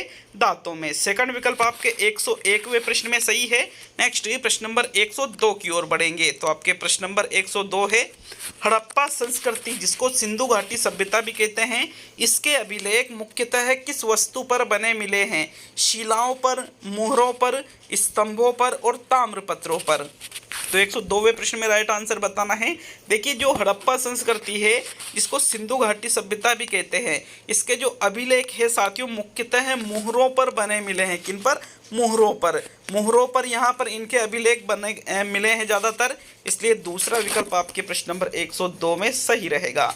नेक्स्ट ये प्रश्न नंबर 103 की ओर बढ़ते हैं। तो 103वां प्रश्न है, प्रसिद्ध गायत्री मंत्र किसमें उल्लिखित है? जेल प्रहरी 2018 में एक क्वेश्चन पूछा गया था साथियों। कठोर उपनिषद में, छांदोग्य उपनिषद में, ऋग्वेद संहिता में और ऐतरेय ब्राह्मण में। साथियों, प्रसिद्ध जो गायत्री मंत्र है, आपने गायत्री मंत्र कई बार सुन रखा होगा। ये जो प्रसिद्ध गायत्री मंत्र है साथियों, ये ऋग्वेद संहिता में उल्लिखित है। मतलब किस में लिखा हुआ है? ये ऋग्वेद में लिखा हुआ है। विकल्प आपके 3 सही है साथियों प्रश्न नंबर 103 में। नेक्स्ट प्रश्न नंबर 104 की ओर बढ़ते हैं। तो आपके 104वां प्रश्न है, चंद्रगुप्त मौर्य का उत्तराधिकारी कौन था? सेकंड ग्रेड 2014 में ये क्वेश्चन आया था। अशोक था, बिंदुसार था, विष्णुगुप्त था और कुणाल था। साथियों, चंद्रगुप्त मौर्य का उत्तराधिकारी आपसे प्रश्न नंबर 104 में पूछा जा रहा है। बहुत ही अच्छे लेवल के प्रश्न शामिल करने की पूरी कोशिश की है। तो देखो, चंद्रगुप्त मौर्य का जो उत्तराधिकारी था वो था बिंदुसार। कौन था साथियों? बिंदुसार। 104वां जो प्रश्न है, इसमें आपके दूसरा विकल्प सही रहेगा। तो चलिए आगे बढ़ेंगे साथियों प्रश्न नंबर 105 की ओर। आपके प्रश्न संख्या 105 क्या पूछ रहा है? मंदिरों का नगर कहा जाता है ऐहोल को, पट्टडकल को, मान्यखेड़ को और वेंगी को। तो इनमें से किसको मंदिरों का नगर कहा जाता है साथियों? प्रश्न संख्या 105 में सही विकल्प का चुनाव कीजिएगा। तो 105वें प्रश्न को अगर हम देखें तो ऐहोल को, किसको साथियों? ऐहोल को मंदिरों का नगर कहा जाता है। विकल्प आपका जो 1 है प्रश्न संख्या 105 में, यही आपका सही उत्तर होगा साथियों। देखो, जो ऐहोल है, ये ऐहोल चालुक्यों का प्रमुख व्यापारिक नगर था। किनका? चालुक्यों का। ये भी आपको अच्छी तरह से याद रखना है साथियों। चलिए नेक्स्ट प्रश्न नंबर 106 की ओर बढ़ते हैं। तो आपके 106वां प्रश्न। तो यहाँ तो 105 में तो प्रथम विकल्प सही है। 106वां प्रश्न आपसे क्या पूछ रहा है?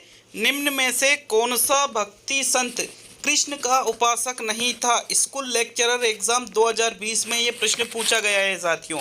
वल्लभाचार्य, मीराबाई, सूरदास और रामानंद। तो देखो, जो संत कृष्ण का उपासक नहीं था उसका चयन आपको प्रश्न नंबर 106 में करना है। साथियों, वल्लभाचार्य, सूरदास, मीराबाई तीनों ही यहाँ पर कृष्ण के उपासक थे, लेकिन जो रामानंद है साथियों, ये कृष्ण के उपासक नहीं थे। तो 106वें प्रश्न में आपके चौथा विकल्प सही है। देखो, रामानंद की अगर हम बात करें तो इन्होंने अपनी उपासना पद्धति में राम और सीता को वरीयता दी है, और बाकी ये जो तीन हैं यहाँ पर साथियों, इन संतों ने कृष्ण को प्राथमिकता दी है। ये तीनों कृष्ण के उपासक थे, जबकि रामानंद राम और सीता के उपासक थे। तो विकल्प नंबर 4 ही आपके प्रश्न नंबर 106 में सही उत्तर होगा। नेक्स्ट प्रश्न नंबर 107 की ओर बढ़ते हैं। तो आपके 107वां प्रश्न है, निम्न में से किसे शाहजहां द्वारा निर्मित नहीं कराया गया था? ताजमहल को, दिल्ली का लाल किला, दिल्ली की जामा मस्जिद और बुलंद दरवाज़ा। तो देखो, यूपी टेट 2014 में ये प्रश्न पूछा गया था। इनमें से यहाँ पर अगर हम बात करें तो ताजमहल का निर्माण शाहजहां ने करवाया था साथियों। दिल्ली का जो लाल किला है ये भी शाहजहां ने ही बनवाया था। दिल्ली की जो जामा मस्जिद है इसका निर्माण भी शाहजहां ने करवाया था, लेकिन जो बुलंद दरवाज़ा है इसका निर्माण शाहजहां ने नहीं करवाया था साथियों। इसलिए 107वें प्रश्न में आपके फोर्थ विकल्प सही रहेगा। देखिए, जो दिल्ली यहाँ पर जो बुलंद दरवाज़ा है इसका निर्माण अकबर के द्वारा करवाया गया था। किसके द्वारा? अकबर के द्वारा। तो फोर्थ विकल्प 107वें में सही रहेगा। नेक्स्ट प्रश्न नंबर 108 पे आते हैं। 108वां प्रश्न है, जिस अंग्रेज गवर्नर जनरल ने पंजाब में स्थित पूसा में कृषि अनुसंधान संस्था की स्थापना की थी वह कौन थे? Lord Henry Lawrence, Lord Curzon, Lord Ripon और लॉर्ड विलियम बेंटिंग। हेडमास्टर 2011 के एग्जाम में यह प्रश्न पूछा गया था साथियों। देखो, वह गवर्नर जनरल जिसने बंगाल में पूसा में कृषि अनुसंधान संस्था की स्थापना की थी उसका नाम है लॉर्ड कर्जन। किसके द्वारा की गई थी? लॉर्ड कर्जन के द्वारा। दूसरा विकल्प आपके 108वें प्रश्न में सही रहेगा। नेक्स्ट प्रश्न नंबर 109 पे आते हैं। तो 109वां प्रश्न है साथियों, 1857 के दौरान लिखित पुस्तक माझा प्रवास के लेखक है विष्णु भट्ट गोडसे, सीताराम पांडे, नॉरगेट और मंगल पांडे। तो यहाँ पर आर टेट 2011 में भी ये प्रश्न पूछा गया था और सी टेट 2019 में भी ये प्रश्न पूछा गया था साथियों। 1857 की क्रांति के दौरान एक पुस्तक लिखी थी मांझा प्रवास विष्णु भट्ट गोडसे ने। किसने लिखी थी? विष्णु भट्ट गोडसे ने। विकल्प 1 आपके प्रश्न नंबर 109 में सही है साथियों। ये जो मांझा प्रवास पुस्तक है यह मराठी भाषा में लिखित पुस्तक है। कौन सी भाषा में लिखी गई थी ये पुस्तक? मराठी भाषा में। तो विकल्प नंबर आपका 109वें प्रश्न में सही है। नेक्स्ट प्रश्न नंबर 110 की ओर बढ़ते हैं। तो चलिए 110वां प्रश्न देखेंगे। आर्य समाज की स्थापना किसने की थी? स्वामी दयानंद सरस्वती ने, शंकराचार्य ने, स्वामी विवेकानंद ने और पंडित जवाहरलाल नेहरू ने। यूपी टेट 2011 में यह क्वेश्चन पूछा गया था साथियों। आर्य समाज के संस्थापक या आर्य समाज की स्थापना इनमें से स्वामी दयानंद सरस्वती के द्वारा 1875 में की गई थी। कब की गई थी? 1875 में। किसके द्वारा की गई थी? स्वामी दयानंद सरस्वती के द्वारा क्या?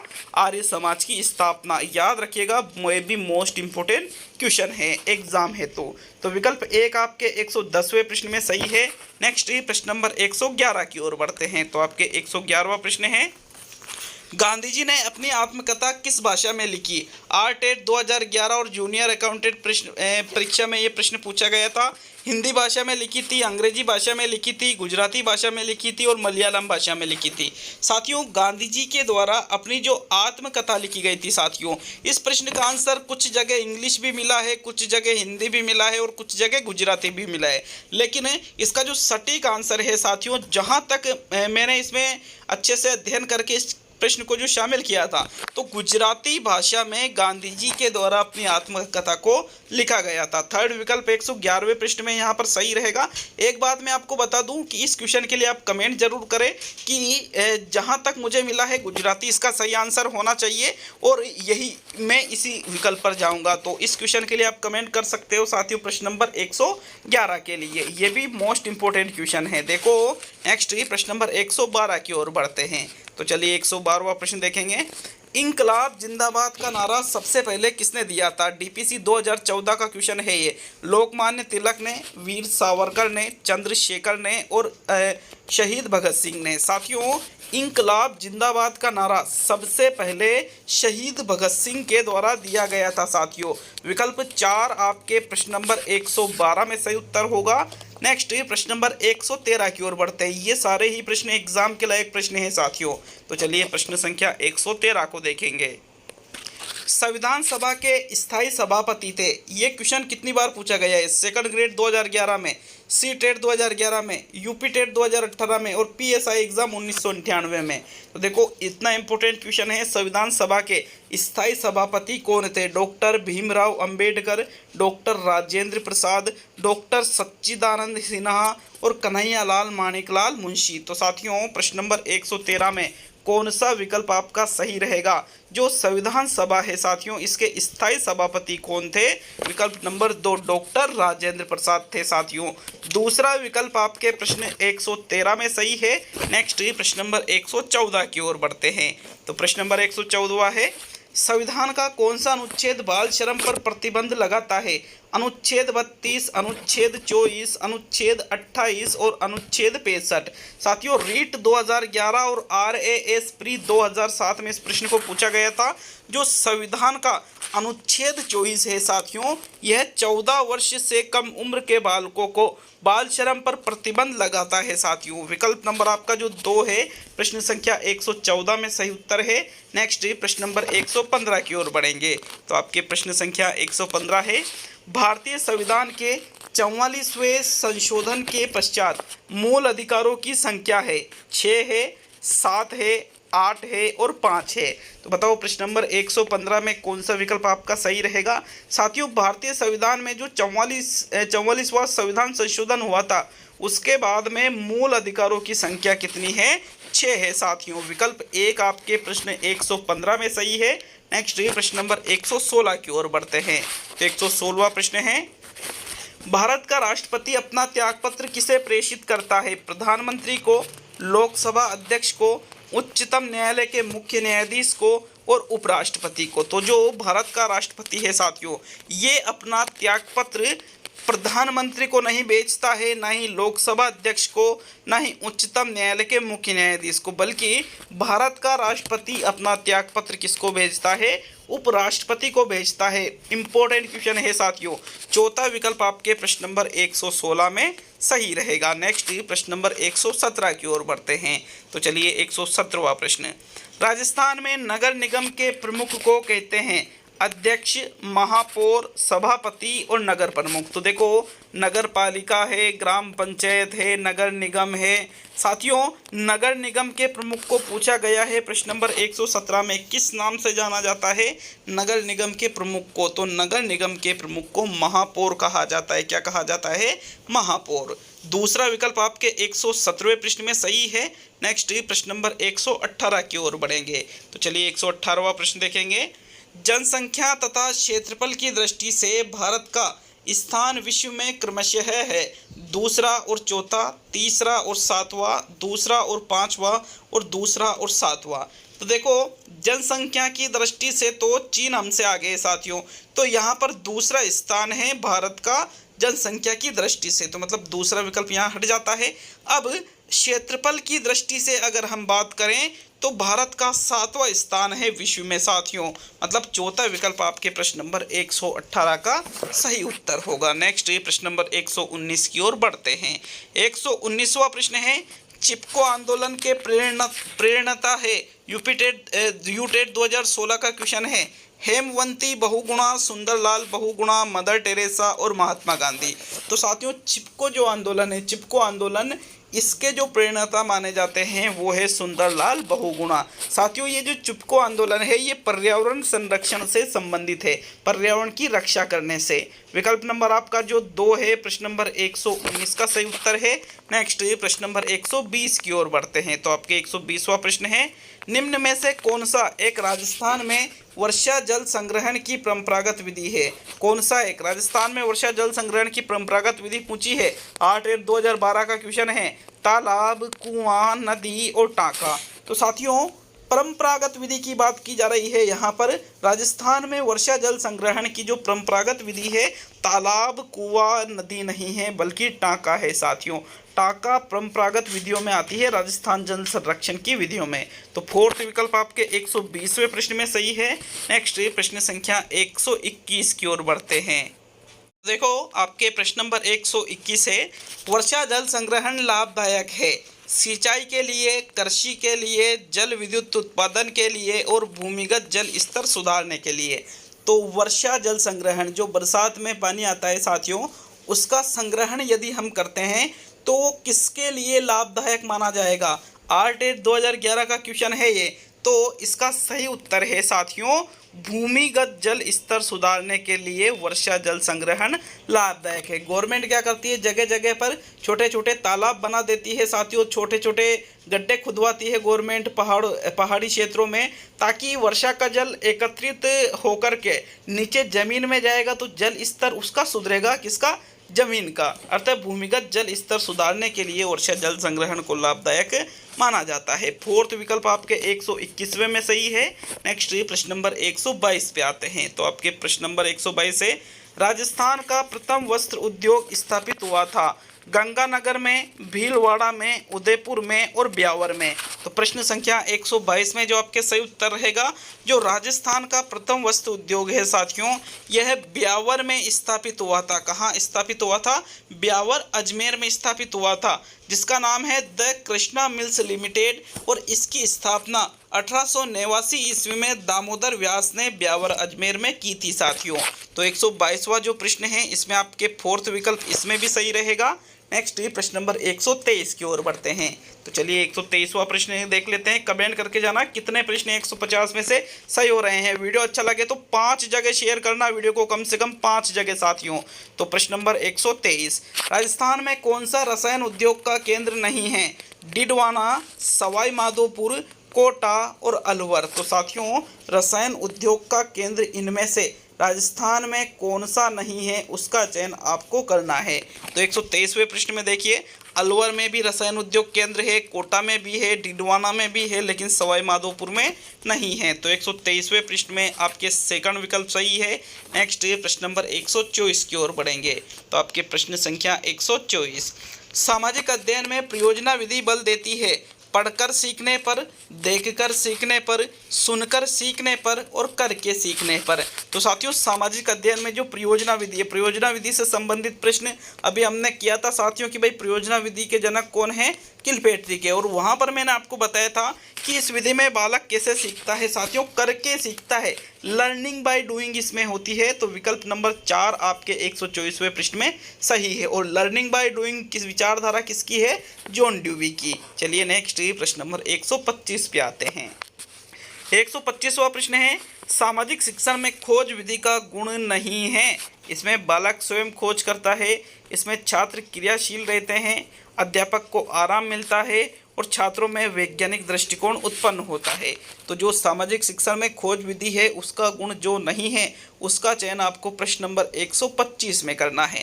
साथियों जो खोज विधि है इसमें बालक स्वयं खोज करता है और छात्र क्रियाशील भी रहते हैं, अध्यापक को आराम मिलता है, गलत है साथियों।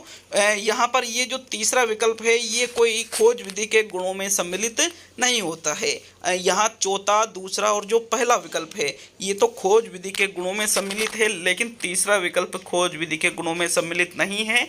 अतः आपके 125वें प्रश्न में थर्ड विकल्प सही रहेगा।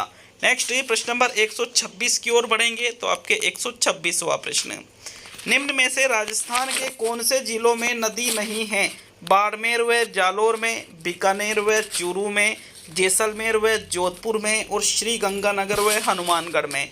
अलग अलग एग्जामों में इस प्रश्न को भी पूछा जा चुका है कई बार। राजस्थान के वह 2 जिले कौन से हैं जिनमें कोई नदी नहीं बहती है साथियों? 126वें प्रश्न में आपका जो सही उत्तर रहेगा वो रहेगा विकल्प नंबर 2, बीकानेर और चूरू जिले में कोई भी नदी नहीं बहती है। अतः राजस्थान के बीकानेर और चूरू जिला जो है ये नदी मुक्त जिले कहलाते हैं साथियों। विकल्प आपके दो सही है प्रश्न नंबर 126 में। राजस्थान के मात्र ये ही दो जिले हैं जिनमें कोई नदी नहीं बहती है साथियों। तो चलिए नेक्स्ट प्रश्न नंबर 128 की ओर बढ़ते हैं। यहाँ सेकंड विकल्प आपके सही है, 128 क्या सॉरी 127 की ओर बढ़ते हैं।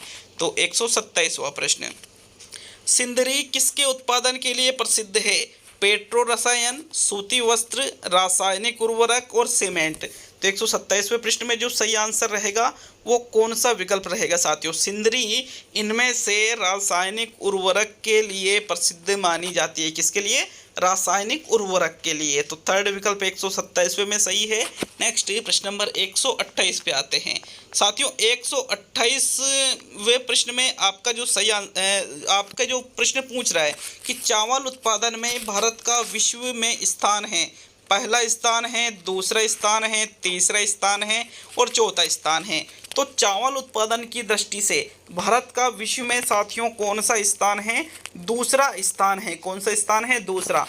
जबकि चीन प्रथम स्थान पर है। मतलब विश्व में सर्वाधिक चावल का उत्पादन चीन में होता है और उसके बाद भारत में होता है। तो 128वें प्रश्न में आपके दूसरा विकल्प सही रहेगा। नेक्स्ट प्रश्न संख्या 129 की ओर बढ़ेंगे। तो चलिए 129वां प्रश्न देखेंगे। भारत में किस फल का सबसे ज़्यादा उत्पादन होता है? अमरूद का, केले का, अनार का और आंवला का। अब जो विकल्प है उनके आधार पर ही आपको चुनना है साथियों। ऐसा नहीं है कि यार इसमें तो जो सर्वाधिक उत्पादन होता है वो तो विकल्प में नहीं दे रखा, तो फिर आप इनमें से चुनो कि इनमें से सर्वाधिक किसका होता है साथियों। तो देखो प्रश्न संख्या 129 में राइट आंसर है केले का सर्वाधिक उत्पादन होता है भारत में दिए गए विकल्पों में से। हालांकि सर्वाधिक आम होता है लेकिन आम तो विकल्प में नहीं है, तो फिर हम विकल्प नंबर 2 को प्रश्न नंबर 129 में सही करेंगे साथियों। नेक्स्ट प्रश्न नंबर 130 पे आते हैं। तो आपके प्रश्न नंबर 130, टाइगर स्टेट किसको कहा जाता है? राजस्थान को, महाराष्ट्र को, मध्य प्रदेश को और मिजोरम को। तो 130वें प्रश्न में राइट आंसर बताइए, इनमें से किसको टाइगर स्टेट के नाम से जाना जाता है? देखो टाइगर स्टेट कहते हैं साथियों एमपी को, मतलब मध्य प्रदेश को। 130वें प्रश्न में आपके थर्ड विकल्प सही है। देखिए अगर हम बात करें तो यहाँ देश की सबसे अधिक बाघों की संख्या है। कहाँ? मध्य प्रदेश में, इसीलिए इसको कहा जाता है टाइगर स्टेट। साथियों विकल्प नंबर आपका जो 3 है प्रश्न नंबर 130 का सही उत्तर है। नेक्स्ट प्रश्न नंबर 131 की ओर बढ़ते हैं।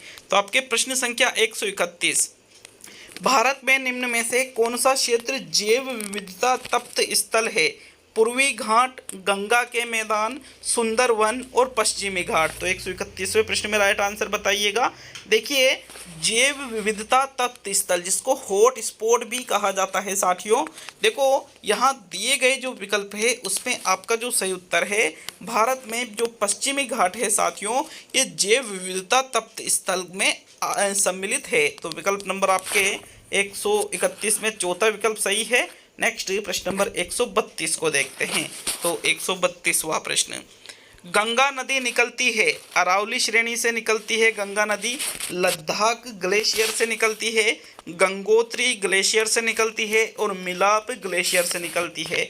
तो 132वें प्रश्न में राइट आंसर बताइए, इनमें से गंगा नदी कहाँ से निकलती है? साथियों 132वें प्रश्न में आपके जो सही उत्तर रहेगा वो रहेगा विकल्प नंबर 3, गंगोत्री ग्लेशियर से गंगा नदी का उद्गम होता है। विकल्प 3 आपके प्रश्न नंबर 132 का सही उत्तर है। नेक्स्ट प्रश्न नंबर 133 की ओर बढ़ेंगे। तो आपके 133वां प्रश्न, मानसून शब्द किस भाषा के शब्द से बना है? फारसी भाषा के शब्द से, जर्मन भाषा के शब्द से, अरबी भाषा के शब्द से और अंग्रेजी भाषा के शब्द से। तो 133वां जो प्रश्न है इसका सही विकल्प चुनिए कि भाई कौन सा विकल्प आपके 133वें प्रश्न में सही है। साथियों मानसून शब्द अरबी भाषा का शब्द है। किस भाषा का शब्द है मानसून शब्द? अरबी भाषा का। विकल्प नंबर आपके 3 सही रहेगा प्रश्न संख्या 133 में। साथियों अरबी शब्द मौसम से मानसून शब्द की उत्पत्ति हुई है, तो यह अरबी भाषा का शब्द है। विकल्प नंबर आपके 3 प्रश्न संख्या 133 का सही उत्तर होगा। 133वां प्रश्न डबल बार आया क्या? 132 133 नहीं, तो देखो नेक्स्ट प्रश्न नंबर 134 की ओर बढ़ते हैं। यहाँ आपके तीसरा विकल्प सही रहेगा 133वें में।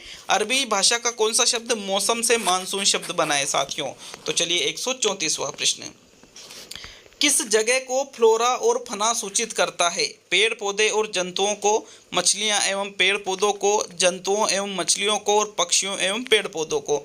तो देखो जो फ्लोरा और फना शब्द है साथियों, फ्लोरा का अर्थ किससे लिया जाता है? पेड़ पौधों से, और फना शब्द का अर्थ जंतुओं से लिया जाता है। तो विकल्प नंबर आपका जो 1 है 134वें प्रश्न का सही उत्तर होगा साथियों। नेक्स्ट प्रश्न नंबर 135 की ओर बढ़ते हैं। तो आपके 135वां प्रश्न देखो, 135वां प्रश्न है, हेडली सेल निम्न में से किससे संबंधित है? पवन तंत्र से, भूकंप संभावित क्षेत्र से, ज्वालामुखी गतिविधियों से और ज्वार रचना से। तो 135वें प्रश्न में राइट आंसर बताइए, कौन सा विकल्प आपका इसमें सही उत्तर होगा? साथियों 135वें में जो सही आंसर है वो रहेगा विकल्प नंबर 1, हेडली सेल पवन तंत्र से संबंधित है। किससे? पवन तंत्र से संबंधित है। 135वें में प्रथम विकल्प सही है साथियों। जॉर्ज हेडली के नाम पर हेडली सेल नाम रखा गया था और यह किससे संबंधित है? पवन तंत्र से। तो 135वें में प्रथम विकल्प सही है। नेक्स्ट 136वां प्रश्न, यहाँ पर 135वां प्रश्न डबल बार टाइप हुआ, तो मतलब 61 प्रश्न हो गए आपके एसएसटी के। तो सूर्य ग्रहण होता है प्रत्येक पूर्णिमा को, प्रत्येक अमावस्या को, सूर्य पृथ्वी व चंद्रमा के एक परिक्रमण तल पर आने पर और सूर्य चंद्रमा व पृथ्वी के एक परिक्रमण तल पर आने पर। तो देखो सूर्य ग्रहण इनमें से किस सिचुएशन में होता है? 135वां जो रिपीट क्वेश्चन हुआ है, 2 बार हुआ साथियों, 2 बार 135वां प्रश्न है। तो इसका जो सही आंसर है, सूर्य ग्रहण कब होता है? जब सूर्य चंद्रमा व पृथ्वी के एक परिक्रमण तल पर आ जाता है, तब सूर्य ग्रहण होता है साथियों। मतलब जैसे मान लीजिए कि आपके ये सूर्य है, अब यहाँ पर बीच में क्या आ गया साथियों? चंद्रमा आ गया, और यहाँ है आपकी पृथ्वी। तो कौन क्या होगा साथियों? ये जो चंद्रमा है इसकी जगह यहाँ पर आपको नहीं दिखाई देगी, तो यहाँ पर आपको सूरज कटा हुआ दिखाई देगा, और इस स्थिति में ही सूर्य ग्रहण होता है। फोर्थ विकल्प आपके 135वें में सही है। नेक्स्ट प्रश्न नंबर 136 की ओर बढ़ेंगे। तो आपके प्रश्न नंबर 136 है, राजस्थान में पंचायती राज पद्धति को अपनाने की तिथि है 26 जनवरी 1957, 24 अप्रैल 1993, 2 अक्टूबर 1959 और 15 अगस्त 1958। तो 136वें प्रश्न में राइट आंसर बताना है। देखिए राजस्थान में पंचायती राज पद्धति को 2 अक्टूबर 1959 को अपनाया गया था, और भारत में राजस्थान ही वह पहला राज्य बना था साथियों जिसने पंचायती राज पद्धति को अपनाया था। तो थर्ड विकल्प आपके प्रश्न नंबर 136 में सही रहेगा। नेक्स्ट प्रश्न नंबर 137 की ओर बढ़ते हैं।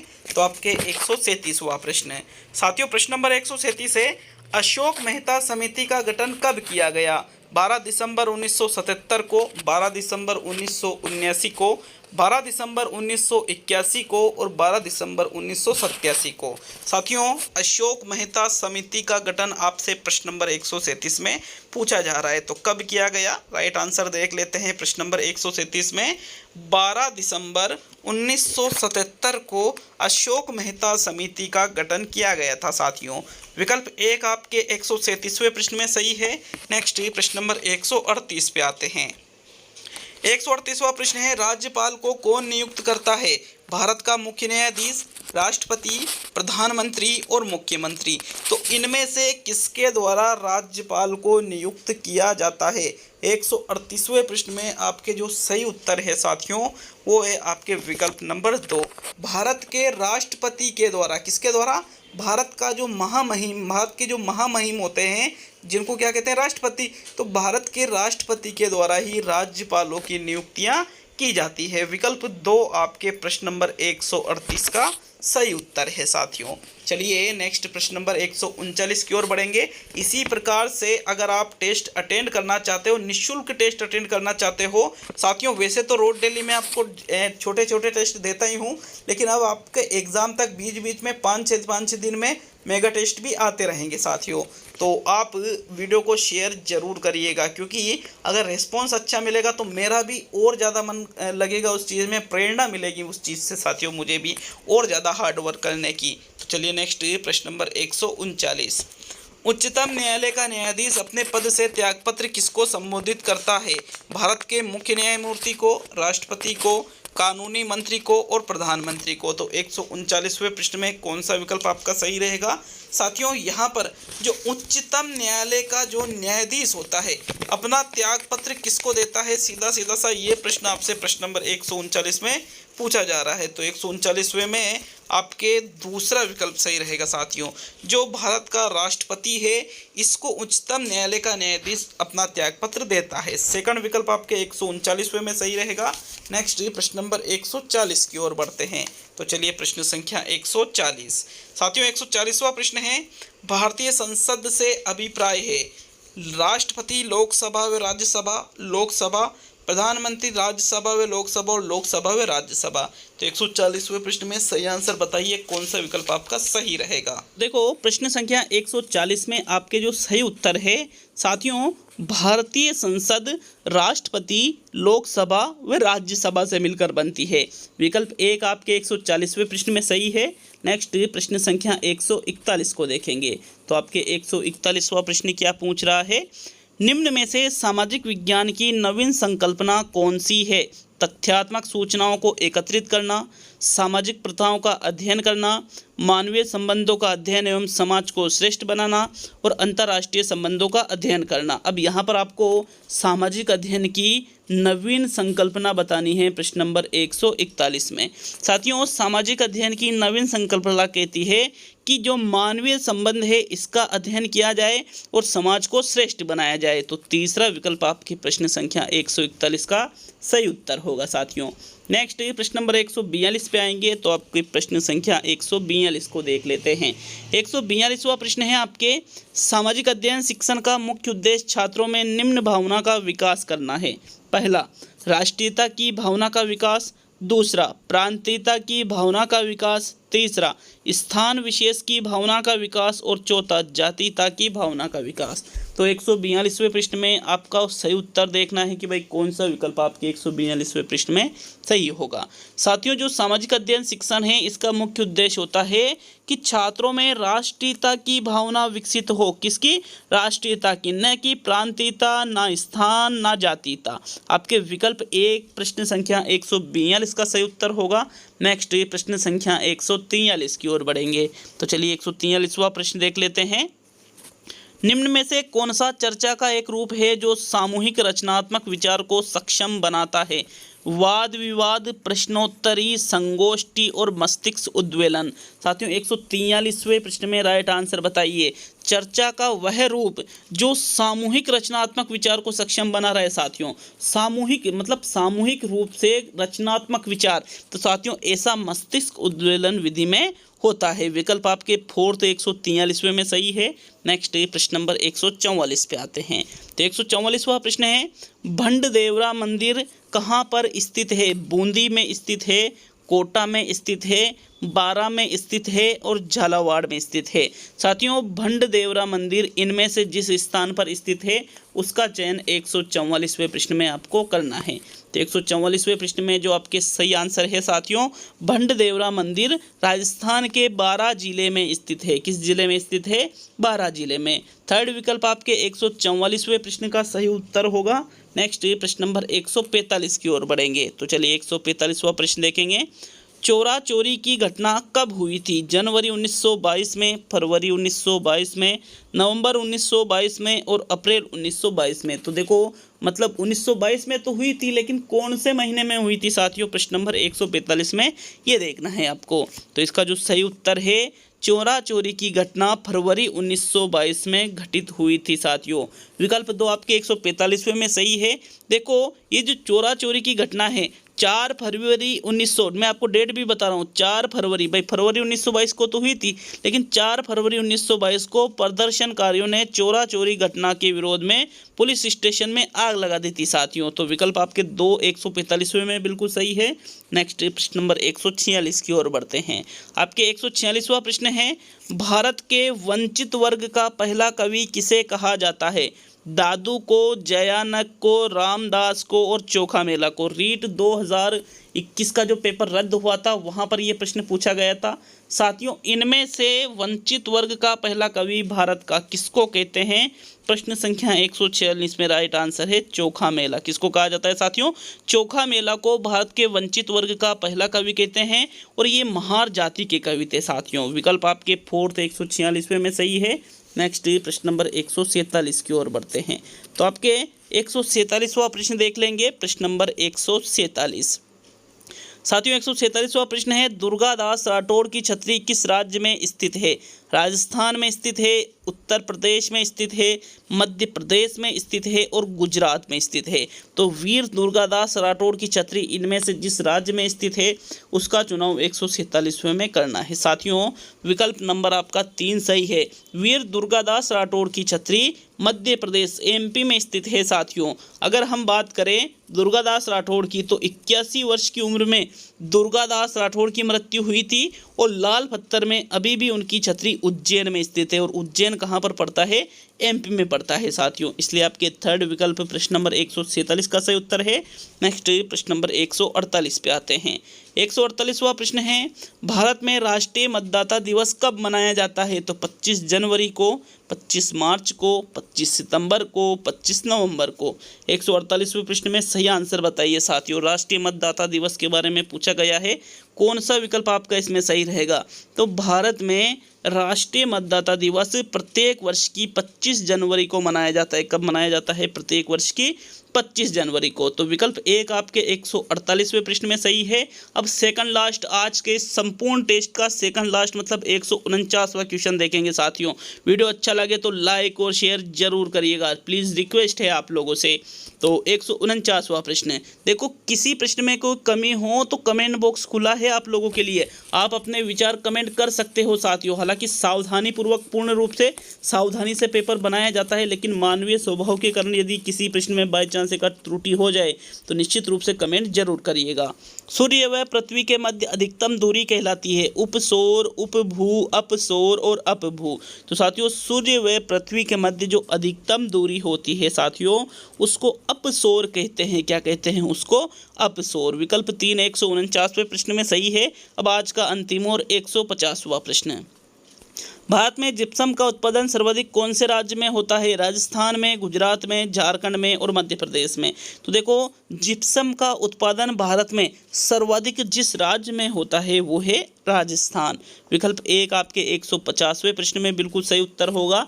तो ये आपके एसएसटी का टेस्ट कंप्लीट लिया है मैंने 150 प्रश्नों का। साथियों, कैसा लगा कमेंट बॉक्स में कमेंट करके जरूर बताइएगा। मिलते हैं अगले वीडियो में। बहुत बहुत धन्यवाद वीडियो को पूरा देखने के लिए। लाइक और शेयर जरूर करिएगा साथियों।